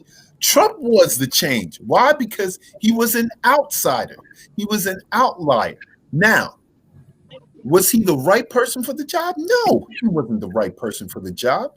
But he was the change that was going to come after an Obama. You think Trump would have came after Bush? Nah, never would have been elected. Never. But that change was growing. People grew in that change. And we have to look at this. When we look at the voting, right? Only about 40%. Only 60% of the people voted. We didn't have 100%. We're not at 90. We're not at 80. Like 66 or 63% of the people voted. We don't know what would happen if all people really decided to vote. We have no clue, because that 40% is large. 70% voted for Trump. But if that 40%, that other 40% who didn't vote, voted, right? Which is about 28 million people, right? Give or take. No, my math is a little off. 40% would be about 40 million people. It could be a landslide for Joe Biden or somebody else. Mm-hmm. But we have to look at things in a realistic point of view. We have to look at things in a holistic point of view. We have to not victimize ourselves. We're warriors. We're coming in this. Nothing's going to stop us. We're going to keep pushing forward. We're always going to keep pushing forward. It's in our blood. It's in our DNA, right? We have to stop vilifying people, because guess what? We don't bring them onto the team by saying, yeah, white people, you white. Why are you joining us? Because he wants to join us. Shut up and keep marching. Let's keep going. We got one more person on the team. Of course, we have to, vet all of these things and vet all people. And, like Pastor said, do a litmus test to see if it's of the true spirit, if it's of a true word. But let's not break our own foundation like these people, these Trumpers who went into the Capitol are doing. Let's not be them. Let's be like Michelle Obama said, when they go low, we go high. Listen, so Alan, hold on. So Alan, I wanted to make sure I'm so glad you shared that, brother. and I wanted to make sure that you got to express yourself uninterrupted. Since this will be your last time on the show, I wanted to make sure that you got to share all of your points. What do you mean you don't agree with everything that we said? Get out of here, man. No, listen, you know how we do, Alan. We don't have to agree, but we agree to listen. And I love your perspective. I love your transparency, because it's not easy to share opinions that may not be, the overall accepted opinions in certain environments. So I appreciate your courage, man. I really do. And now I'll open it up, guys. Respond however you want to respond, man. What do you have to say about James? You about to jump in? Go ahead, bro. Oh, I was waiting for James. I knew he was going to be first. I'm not responding. I just want to agree, because so many other platforms that I watch with Black panelists often end in, them arguing and cursing each other out because they don't listen. So that's why I create the platform also. That's all. That's what I want to share. Thank you. James? Yeah, I'm getting ready to argue. I'm getting ready to... No, listen. We'll all get out afterwards, brother. What I want to say is that thank you for your points. And listen, sisters and brothers don't agree. Everybody's not going to agree. Right. Just because you're Christian don't mean you have to agree. But one thing I do know is that one immediate thing that you will say that President Biden and Vice President Harris was able to do and change is when you get that $2,000 check in a couple of weeks. As soon as they get sworn in, you watch that change. And so a lot of people were so mad at Obama because he couldn't do a lot of the things that he wanted to do because, during his second term, he didn't have both levels of government. And so now with them having the Senate and the Congress, you still don't have the supermajority to get certain legislation changed. So they can get a lot changed through executive order, and they can get a lot changed just because it's 50-50 in the Senate and the vice president makes the vote to break the tie. And so, they can get a lot changed. And I just say that you have to watch and see, because it's not that we don't hold them accountable. We have to hold you can vote for people, but you still hold them accountable. And sometimes we don't hold Black people accountable because we just say, oh, they're Black. Oh, I know him. He come to church. Oh, he knew my family for a long time. That means nothing. You can know each other. You can be from the same church, and he can be a pastor and he can be a bishop, and they can get in and do more damage to the community than anything else. Yes, I'm saved. Yes, I'm sanctified, filled with the precious Holy Ghost. And yes, I will call a pastor out also. All right. If you're going to assume a position and you're going to take the title of being able to help the people out and you do a disservice, then we need to hold you accountable also. And so I believe that we will see some changes. And me being in politics for a long time, I understand that you have to hold, no matter who you vote for, accountable. And I believe with the changes and the people that they have been selecting so far, they are hearing the National Black Congressional Caucus. They are hearing a lot of, people that are putting people forward. I work with the political party. And so I see, and I know certain people that are getting in, they're going to do their job. And part of it is changing the structure. And so with President Biden being in, and remember, the president is the president, but a lot of it is the people that you have around you. Yes. You can make those decisions. Right. So yes, you're the one that we picked because you can get the ticket to get everybody along the ticket to win, because a lot of people that vote for you, they go vote for everybody on the ticket. But really, sometimes the president is, not the one that's has all of the power. And figurehead, right? When we look at police reform, when we look at all of these different things, when we look at housing and finances and all of these different things that we want to change, the systematic and institutional racism, start looking at those individuals that are getting appointed to different positions and look at their history. And all I have to say is TWT, time will tell. Time will tell. So sort of going back to both of you guys' points, Alan, one of the things I disagree with is that Biden will be ineffective. I actually think he will be very effective because I think he's surrounding himself with the right people. I think he's a person that will listen. I think he ran because he knew that we needed Trump gone. I think he's surrounding himself with the right people. We do have all the different parts of government, which is a tremendous help. And I think he can do, and this may be blasphemous in the Black community, but I actually think he will be able to do a little more for the Black community than Obama, because I personally feel that Obama held back because he was Black and did not do a lot of things that he could have done because of the way he would have been viewed as just doing it for the Black community because he is Black. I think Biden and Harris will be extremely effective.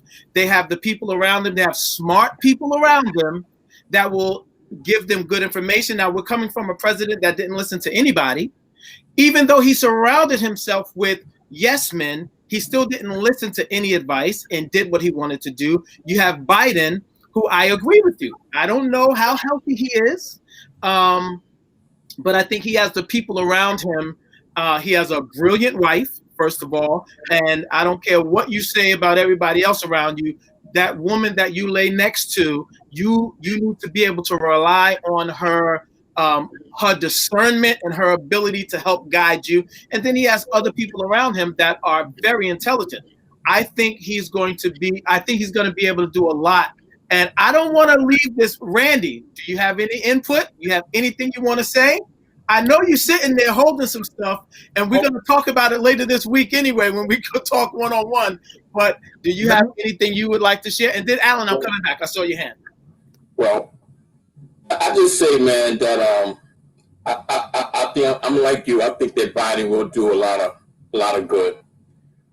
But I was impressed with, and I didn't hear it, but I heard part of his speech, what he was saying after it all happened.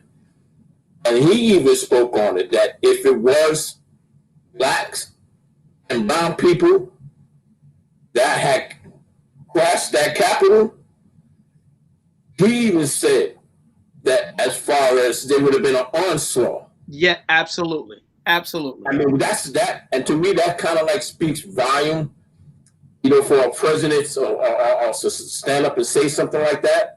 But not only that, I'm just going to say that, man, I just believe that there is an awakening that is happening within the Black community now. Because there has been for so long that we took things that this is the way it's supposed to be. Mm-hmm. Yep.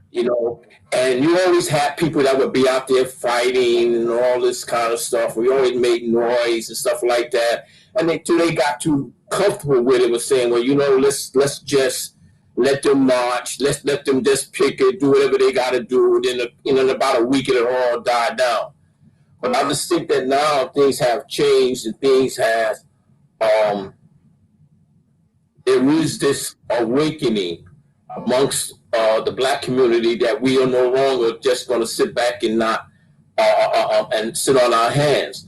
That we are going to start using our voices. We are going to start fighting for a change, even just for the betterment of ourselves. I mean, I think a lot of times things has happened because we didn't do the thing that we needed to do as far as teaching our young people, stuff like that. We just left it alone. Like I said, I'm always talking about how I came up being,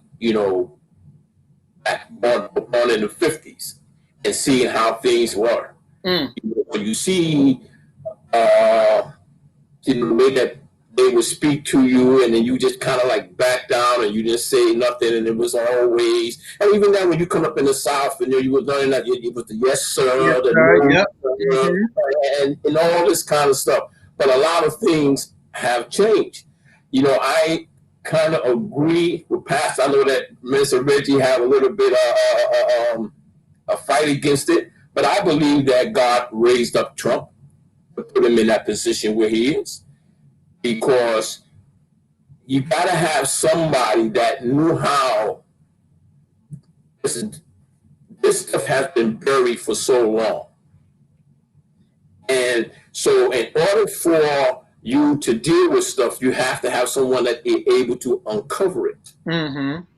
And God always raises up somebody whenever he's getting ready to deal with a situation. See, we can't talk about that God is not in control and say God is in control. When you say he's in control, he's totally in control. He's the only one that has the whole picture. Right. So he understands. You're talking about black people being resilient. That's because he placed that in us to be able to deal with things and deal with the stuff that we do. I honestly believe that as the black community goes, or the other community goes, everything rides on our back. Mm. You know, it's that. I'm telling some people, I said, you know, when you look at all the different minorities and the groups, they are getting what they get because of what blacks have gone through. You know, even to them being able to ride on the bus, you know, is because of what our ancestors have gone through. So it's always been that blacks have always been a leader. That's why I always felt that it was always a black and white issue. People want to say that it's not, but it always is. And it will continue to be.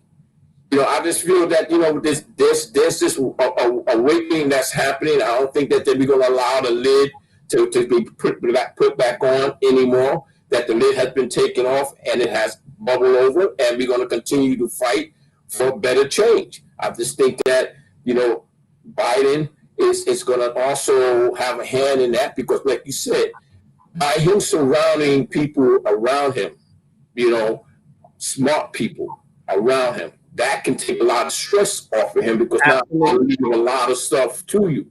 And I don't have to worry about a lot of things, because I can give it to this one and give it to that one. And I don't have to worry about it. You know, President Obama did have to fight against a lot of stuff. He got a lot of stuff done, but he also had to fight to get a lot of stuff done. Right. And a lot of time, even his own party fought against what he wanted to do. But he was still able to get some of the things that he wanted done. I think that with Biden, he will be able to become effective in what he wants for America and get America back on track, and let the people know, listen, it's going to be a continual fight, because you still have a lot of people out there that don't want to change. Right. They don't want to change. They're nervous about it. They're scared about it, and they don't want to change. So I just think of, you know, we are, you know, God is just doing something, and right before our eyes. And I'm just thanking God for what he's doing and how he's handling things and how he's putting things in perspective. I appreciate it in us. Thanks, Randy. Thank you. Alan, I want to come back to you. We're going to be wrapping up soon, but I wanted to make sure I came back to you so you could express anything that you want to share to those comments. So I'm just going to be real brief. You know, the thing is this, I want to clarify something. I think that Biden will be ineffective, because I think even if you have a Senate and a House that are united, that doesn't mean that everyone is going to vote the same way. I mean, don't be fooled. You know, every Democrat doesn't believe in everything that every other Democrat or the Democratic Party says. Neither does every Republican. You know, I have some conservative values that, okay, might fall under the Republicans. I agree a lot with the Democrats. We've got to help the people. But you could also say I'm Green Party or liberal on some things. So, you know, it's not one cookie cutter thing. And I believe that what's going to happen is Biden's going to propose some things that may impact the budget. And some people, Democrats or Republicans or liberals who have a lot of money, are going to be like, whoa, hold up. Now you're reaching into my pockets. Mm-hmm. Yep. And watch how a lot of them run from the Democrat side to the other side. So that's what I'm basically saying now. But he already said that he's gonna hit the taxes. Yeah. Because now what he wants to do is tax the rich. The same thing Obama did. Right. Anybody making over $400,000 will be taxed higher. Right. So But one thing that he's looking to do is put more money back into the middle class, which they took out of the middle class. mm-hmm. Because I don't know if you noticed, when I filed my taxes, I got a lot less. But I always had to pay. But everybody got trumped. But the rich. Everybody got trumped, but the rich. I mean, my tax guy, financial advisors, all these people were saying everybody got trumped. So Obama wanted to do 250,000. I had to say anybody making over 400,000, so that the money can now go back into the middle class, who is the backbone of this country, who has always been paying. So for me, if he can do that, then, I think he made a change. And going back to what you said, Alan, Mm-hmm.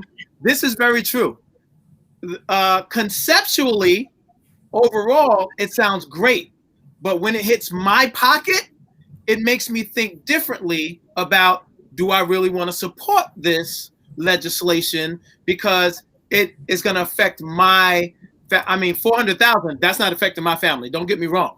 But I'm just saying, you're right when you say people think and vote differently when it affects them individually, or their family. They do. And go ahead, Alan, finish your thought. All I was going to say in regards to Randy's point, you'll be surprised. And I'm going to say something that maybe a lot of you will disagree with. Like, $150,000 isn't a lot of money for a household. Right. Brother Vaughn, Brother Thurston, have more than 2 children. And if he's got a degree, or he's at some level at his company where he's made substantial money, and we all know that his wife's a lawyer. If they're making $125,000 each, they're at $250,000, and guess what? They're still middle class, still living in the same house. Absolutely, Alan. Yes, you're and right. They may have 2, or in Vaughn's circumstance, 3 people that they're sending to college, and by the time they get to college, it's going to be what, $50,000 a year? So if you're making $50,000 a year and your kid's tuition is $50,000 a year, guess what? You're not middle class. Unfortunately, you're probably more on the poor side. Absolutely. Yes. And I'm not digging into anyone's, how much people are making and things of that nature. But what we call rich nowadays is, and what most people call rich, there's a disparity. There's a large disparity, because in the 80s, we saw people driving around with Mercedes and BMWs, and if they weren't old, we were guaranteed they were rich. Now you could have a Range Rover, live in the projects, $150 a month. I'm leasing it. I'm living with my mom, and there's 6 other people up in there. These things, we've got to watch how we term these things, because guess what? At one point I was working at Home Depot, and $15 an hour, you are the working poor. Yep. There's no one and just really quick, $15 an hour, 40 hours a week is $600 a week, right? That's what the government was giving the people who were staying home, because they believed that's the minimum that they needed. But guess what? $15 an hour is the minimum in New York. In Texas, I think it's 10 or 9. Now, the thing is like this: if the federal government is giving $600 a week to most people, or people who are unemployed, and they're getting more because they're staying home and they're getting the extra, then guess what? $600 a week is not the bare minimum to live on. 600 times 4, $2,400 a month, right? Name me a place that you can live in New York City, Nassau, Suffolk, whatever, for $2,400 a month, and still, oh, that's before taxes. I'm sorry. What about food? Oh, I might want to eat and live. What about a cell phone? Everybody has a cell phone. Yep. What about car expenses? What about kids? What about clothes? Oh, I might want a little bit of electricity or a little bit of gas to keep warm, a little running water to wash my backside, So what we're talking about, we got to be careful when we say rich. What is really rich? I love it, Alan. Thank you, brother. Thank you as far as the kids' scholarships, there's as far as the kids' college, we're touching and agreeing on scholarships for all three of my children. For Thurston's twins. Absolutely, yes, sir.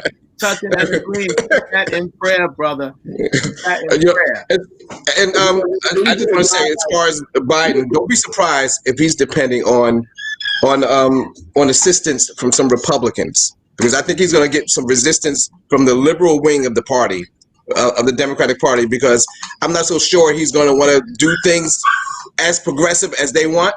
Right. So he may be depending on some moderate Republicans to help him out because he has a good relationship and a good history with them. And so don't be shocked if that's what his plans are. And so then we have to be watchful for what they are wanting from him. For what they want to trade, what's going to be the quid pro quo? When I say rich, I'm talking about when you had a guy like 50 Cent that was saying he's going to vote for Trump because he didn't want his taxes. Right. Mm-hmm. That's what I'm talking about. I'm talking about rich. Jay-Z, Beyonce, Michael Jordan. They could have paid more money, and all the other white people that's up there.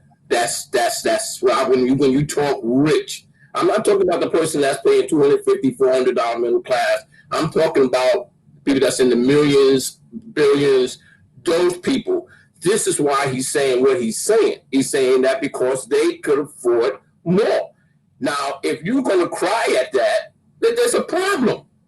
And that you can't pay a little bit more than we've been paying all our lives. Yep. So that's what I'm talking about as far when you talk about rich. There's something when you talk to rich, I understand the difference between rich and poor. I understand all of that. I mean, because you're getting to the place where it's not going to even be middle class. It's going to be either rich and poor. So when he's talking about that, he's saying like how many people in America you could say that amongst us that make over $400,000 a year. Right. Yeah, we can make some people can make $250, $275. But how many bring home $400,000 a year? So if you can make over that, and if you can't live off $400,000 a year, there's a problem. And that means, like the old President Pastor said, your outgo exceeds your income, then your upkeep is going to be your downfall. Mm.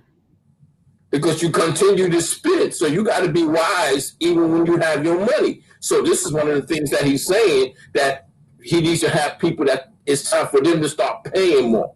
The rich, even with himself, paying more in taxes.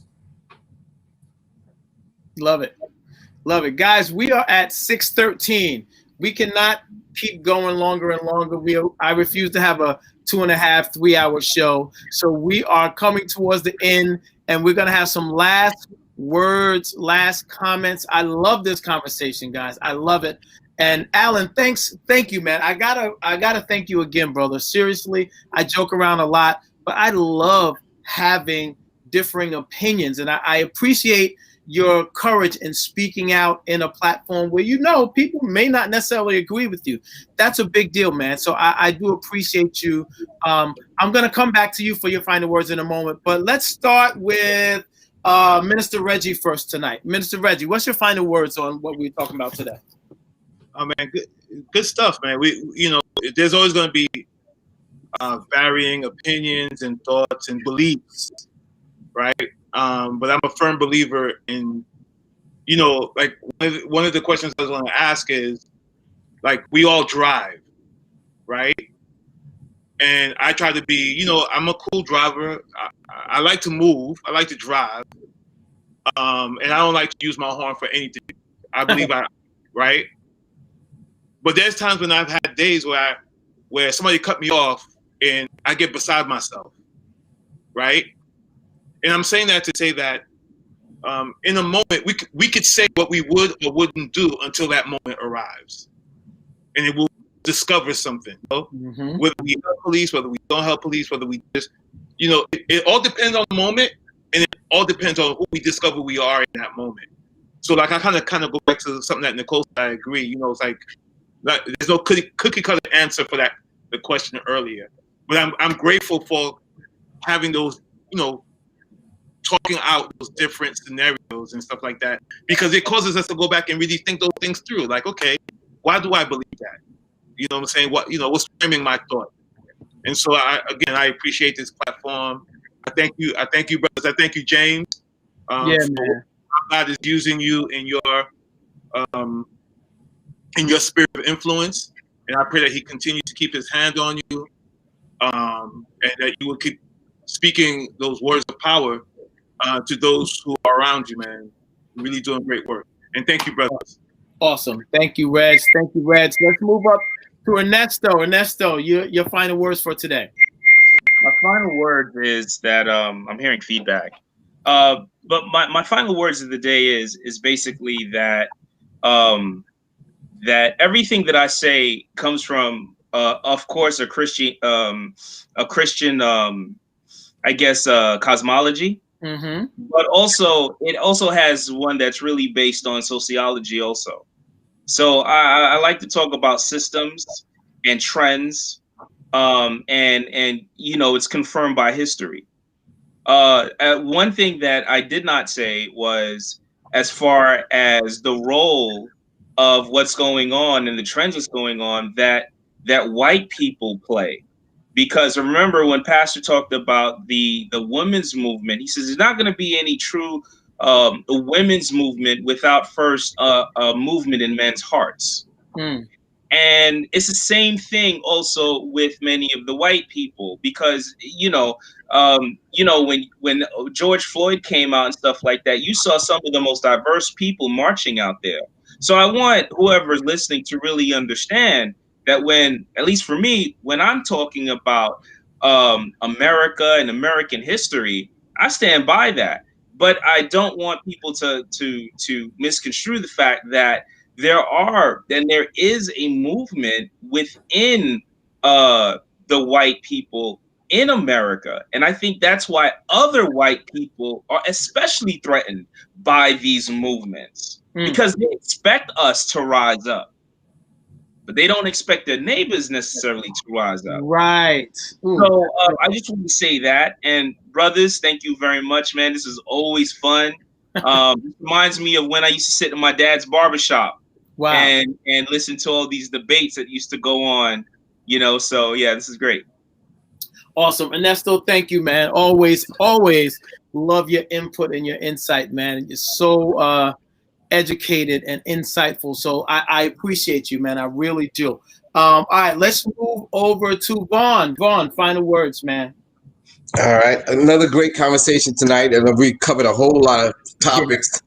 we covered, we went all over the place. But as far as politics is concerned, I would like to see Black people rise up and all who cover the different spectrum, who have different ideas and different, within the Democratic and Republican Party, because I think we have all our eggs in one basket. And the ones who are in the other basket, have had to capitulate to the far right. But I would like to see us rise up and, and move along the plane around the different areas so that we can really make a difference. And, because we're not all liberal, we're not all moderate, we're not all conservative, but we have to work together to get things done. Awesome. Thank you, brother. Thank you, Vaughn. I appreciate you, man. Randy, final words. I'm just thankful for the show, man. Once again, you being a gracious host. Thank you, man. Thank you, you, man. You're the perfect guy for this thing, man. The way God used you to do it.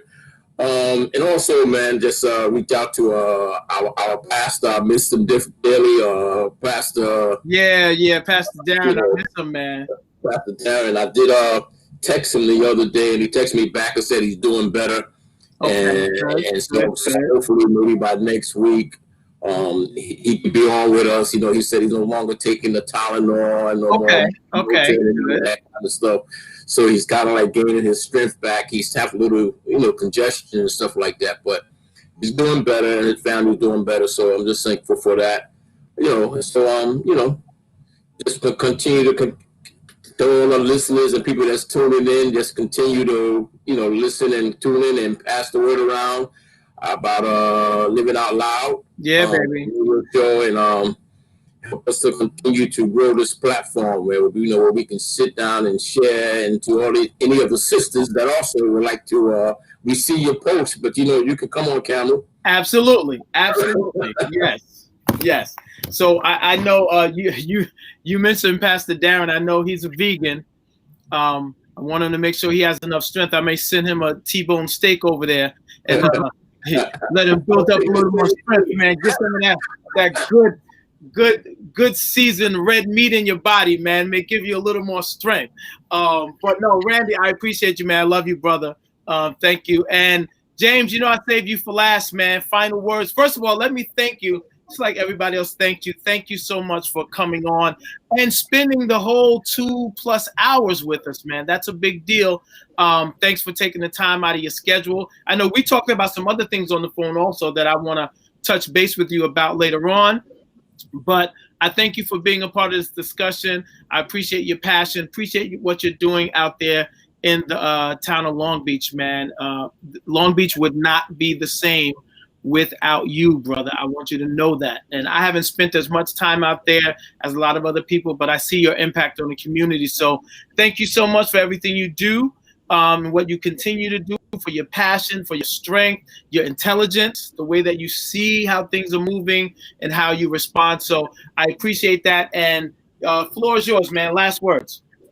Well, I just want to thank all of you. As the brother said, sitting in a barber shop for many years. My father and mother owned a beauty salon for over 40 years, and then I owned it after their demise. And they're with the Lord now, and I thank God for being able to sit there. And I couldn't join the conversation because my father would give me that look, like, "All right, just hold it."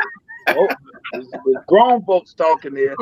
Right. So, I would just had the opportunity to hear all of the great conversations until I got a little bit older and I could chime in a little bit. But if I was going a little off, I just look over and you see that look. Admit, all right now.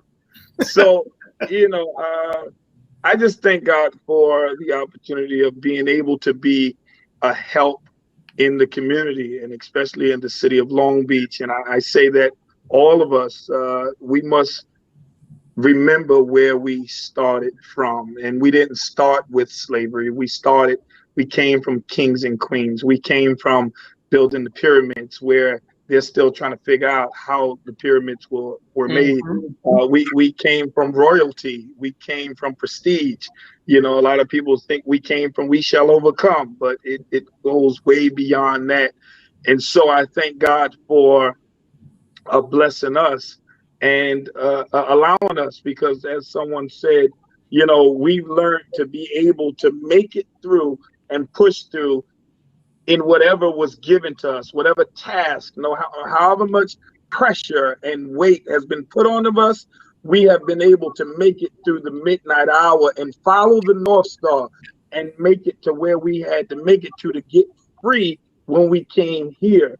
And so, we must continue to, because it's not all white people, and I will never say that it's all white people, because it's a lot of us doing what is happening to us. And so we must hold all of us accountable, but we don't forget about who are the main culprits in what has happened. History is real, and we must follow history, whether it's in the Bible, because sometimes, again, we must research the Bible. After researching the Bible and reading the Bible, because of the translations and different people's perspective that is in the Bible. So I say that again, I thank God for our conversation. I thank God for us being able to come on these airways and people hear us from the east, west, the north, and the south. Thank God for being an omnipresent God everywhere at the same time. I just truly, my father, even though he had been through, going through all the stuff that he went through in Alabama, he taught us how to love because he was a minister. He was a pastor for a time, and he taught us. My father went through a lot in Alabama, as you guys can imagine, being born in the 40s and then growing up there in Opelika, Alabama, and my mother. And so I thank God what they was able to teach us before. And the Bible says, train up a child in the way they should go, they will not depart. And say they wouldn't bump their head, but they will not depart. And if they do go astray, they'll come back because they know the way. So I say we got to keep on fighting. We got to keep on voting. We got to keep women have been able to vote last year for 100 years. So 2021 actually makes 101 years. So let us continue 102 years, somewhere around there. But we thank God for all of the things that we've been able to overcome. We went from the outhouse to the White House. And before that, we was in the palace there in Africa, but again, we went from meat, from I guess pig feet to T-bone steaks, as you was talking about. So we've come a long way, and we have a long way to go. But we must continue to speak truth to power. We must continue to hold those that are on boards, those that are elected, because you don't have to be elected in a city council person. You can be on boards in the church. You can be certain elected positions in the church, and you have that position because of your family or because you've been in the church for a long time, but you're doing sometimes more damage than help. You've been over the youth choir for about 50 years. All right. It's maybe time to give that up, so maybe time to put a youth over the youth choir, So again, we have to speak truth to power, and we have to be able to not worry sometimes about hurting people's feelings, because sometimes in truth, feelings always get hurt. But again, we got to be able to do what we got to do. So we're still fighting our little thing in Long Beach. We're fighting to be back in the Martin Luther King Center. We are the only organization that's been out since March. We are in the poorest area in Long Beach. Yes, a lot of people look at Long Beach and think wealthy. No, for everybody that's listening, not Long Beach, California, but Long Beach, New York, Long Island, Nassau County. Yeah, the most segregated place in the country. Yeah, I'm in that city, the city by the sea, where Black people just live next to the bay. It's a little bit more affordable that way. So again, I thank God for each and every one of you. Continue to pray for us. Let us continue to build. Let us continue to do what we got to do to help one another. We have a lot of work to do. And I don't just leave it on Biden and Harris, but I leave it on us, because we must go to the Capitol and we must do what we got to do if they're not doing what they're supposed to do. But we ain't go riding and looting and busting in the Capitol. We just go and speak truth to power, like Martin Luther King did for so many years. So again, God bless you, brothers. God bless, stay blessed. Peace and love. Peace and love. Thank you, James. Thank you, brother. I love you, man. I really do. I thank God for our time that we spent together over there at the MLK Center. And I'll tell you, that was some of my best experiences doing what I do, brother. Working alongside. Well, Thurston, let me say this. Yes. You were one of the best things that happened for Long Beach. You made, as Bishop White used to say, you made an impact. And you made an impact on all of the young people that you were helping here. You're one of the best things that happened in Long Beach. And I thank you for your time here, brother. I appreciate you. Thank you very much, man. I'm still in contact with a lot of those young people that I was working with, man. And like I said, it was a blessing. It was some of the best time doing the work that I do. So I appreciate you, man. And listen, the thing that comes to mind for me, for my final words, first of all, I want to thank everybody that chimed in with us today. A lot of people was listening in from the beginning. leaving comments. I will say again for everyone that's out there, if you join us again, please. We love to share your comments and respond to your comments. So if you join us on Facebook, you can join the LOL Radio TV page. If you join us on YouTube, you can join us at Living Out Loud Radio TV. The live stream goes at the same time, and any of your comments shared there, we can share on the screen and we can comment and respond. The thing that comes to mind for me, man, as we get ready to log off is keeping the same energy. There's a lot of stuff going on, right? And like most of us have said, most times we get comfortable. We get a few changes, something will happen, and then we go back to business as usual. I really don't believe God wants us to go back to business as usual. I think he wants us to keep this same energy, and that means keep the pressure on. While the culture is set to make changes, let's make significant changes. Let's not just take one or two changes and say, okay, we're getting better, and then leave it on the next generation to bring about two more changes. Nah, let's keep it going. Let's keep this energy going, man. So it's conversations like this, even though it may seem insignificant in the moment, but these things have impact. They impact people's thinking, and not only Black people, but even white people. They're coming in to see, and we are giving everyone a different, we may be changing their perception of what a Black man is, how a Black man thinks, how a Black man communicates and comprehends what's going on around. This is what we're doing. It's very significant work. So I appreciate all of you guys. I appreciate your transparency. I appreciate your time for coming and being a part of Brothers Like Us. Like Randy said, share the platform with as many people as you can. When we go live, share it on your pages. Let people know what we're going to be talking about. And if our listeners want us to talk about something else, please let us know. And we will definitely tackle any and every conversation that comes up. So with that being said, I love you guys. We'll see you guys next week, Sunday, 4 o'clock. Brothers Like Us on Living Out Loud Radio. All right? Love you guys. Have a good one. All right, brothers. Have a good one, guys. Take care. Oh, that's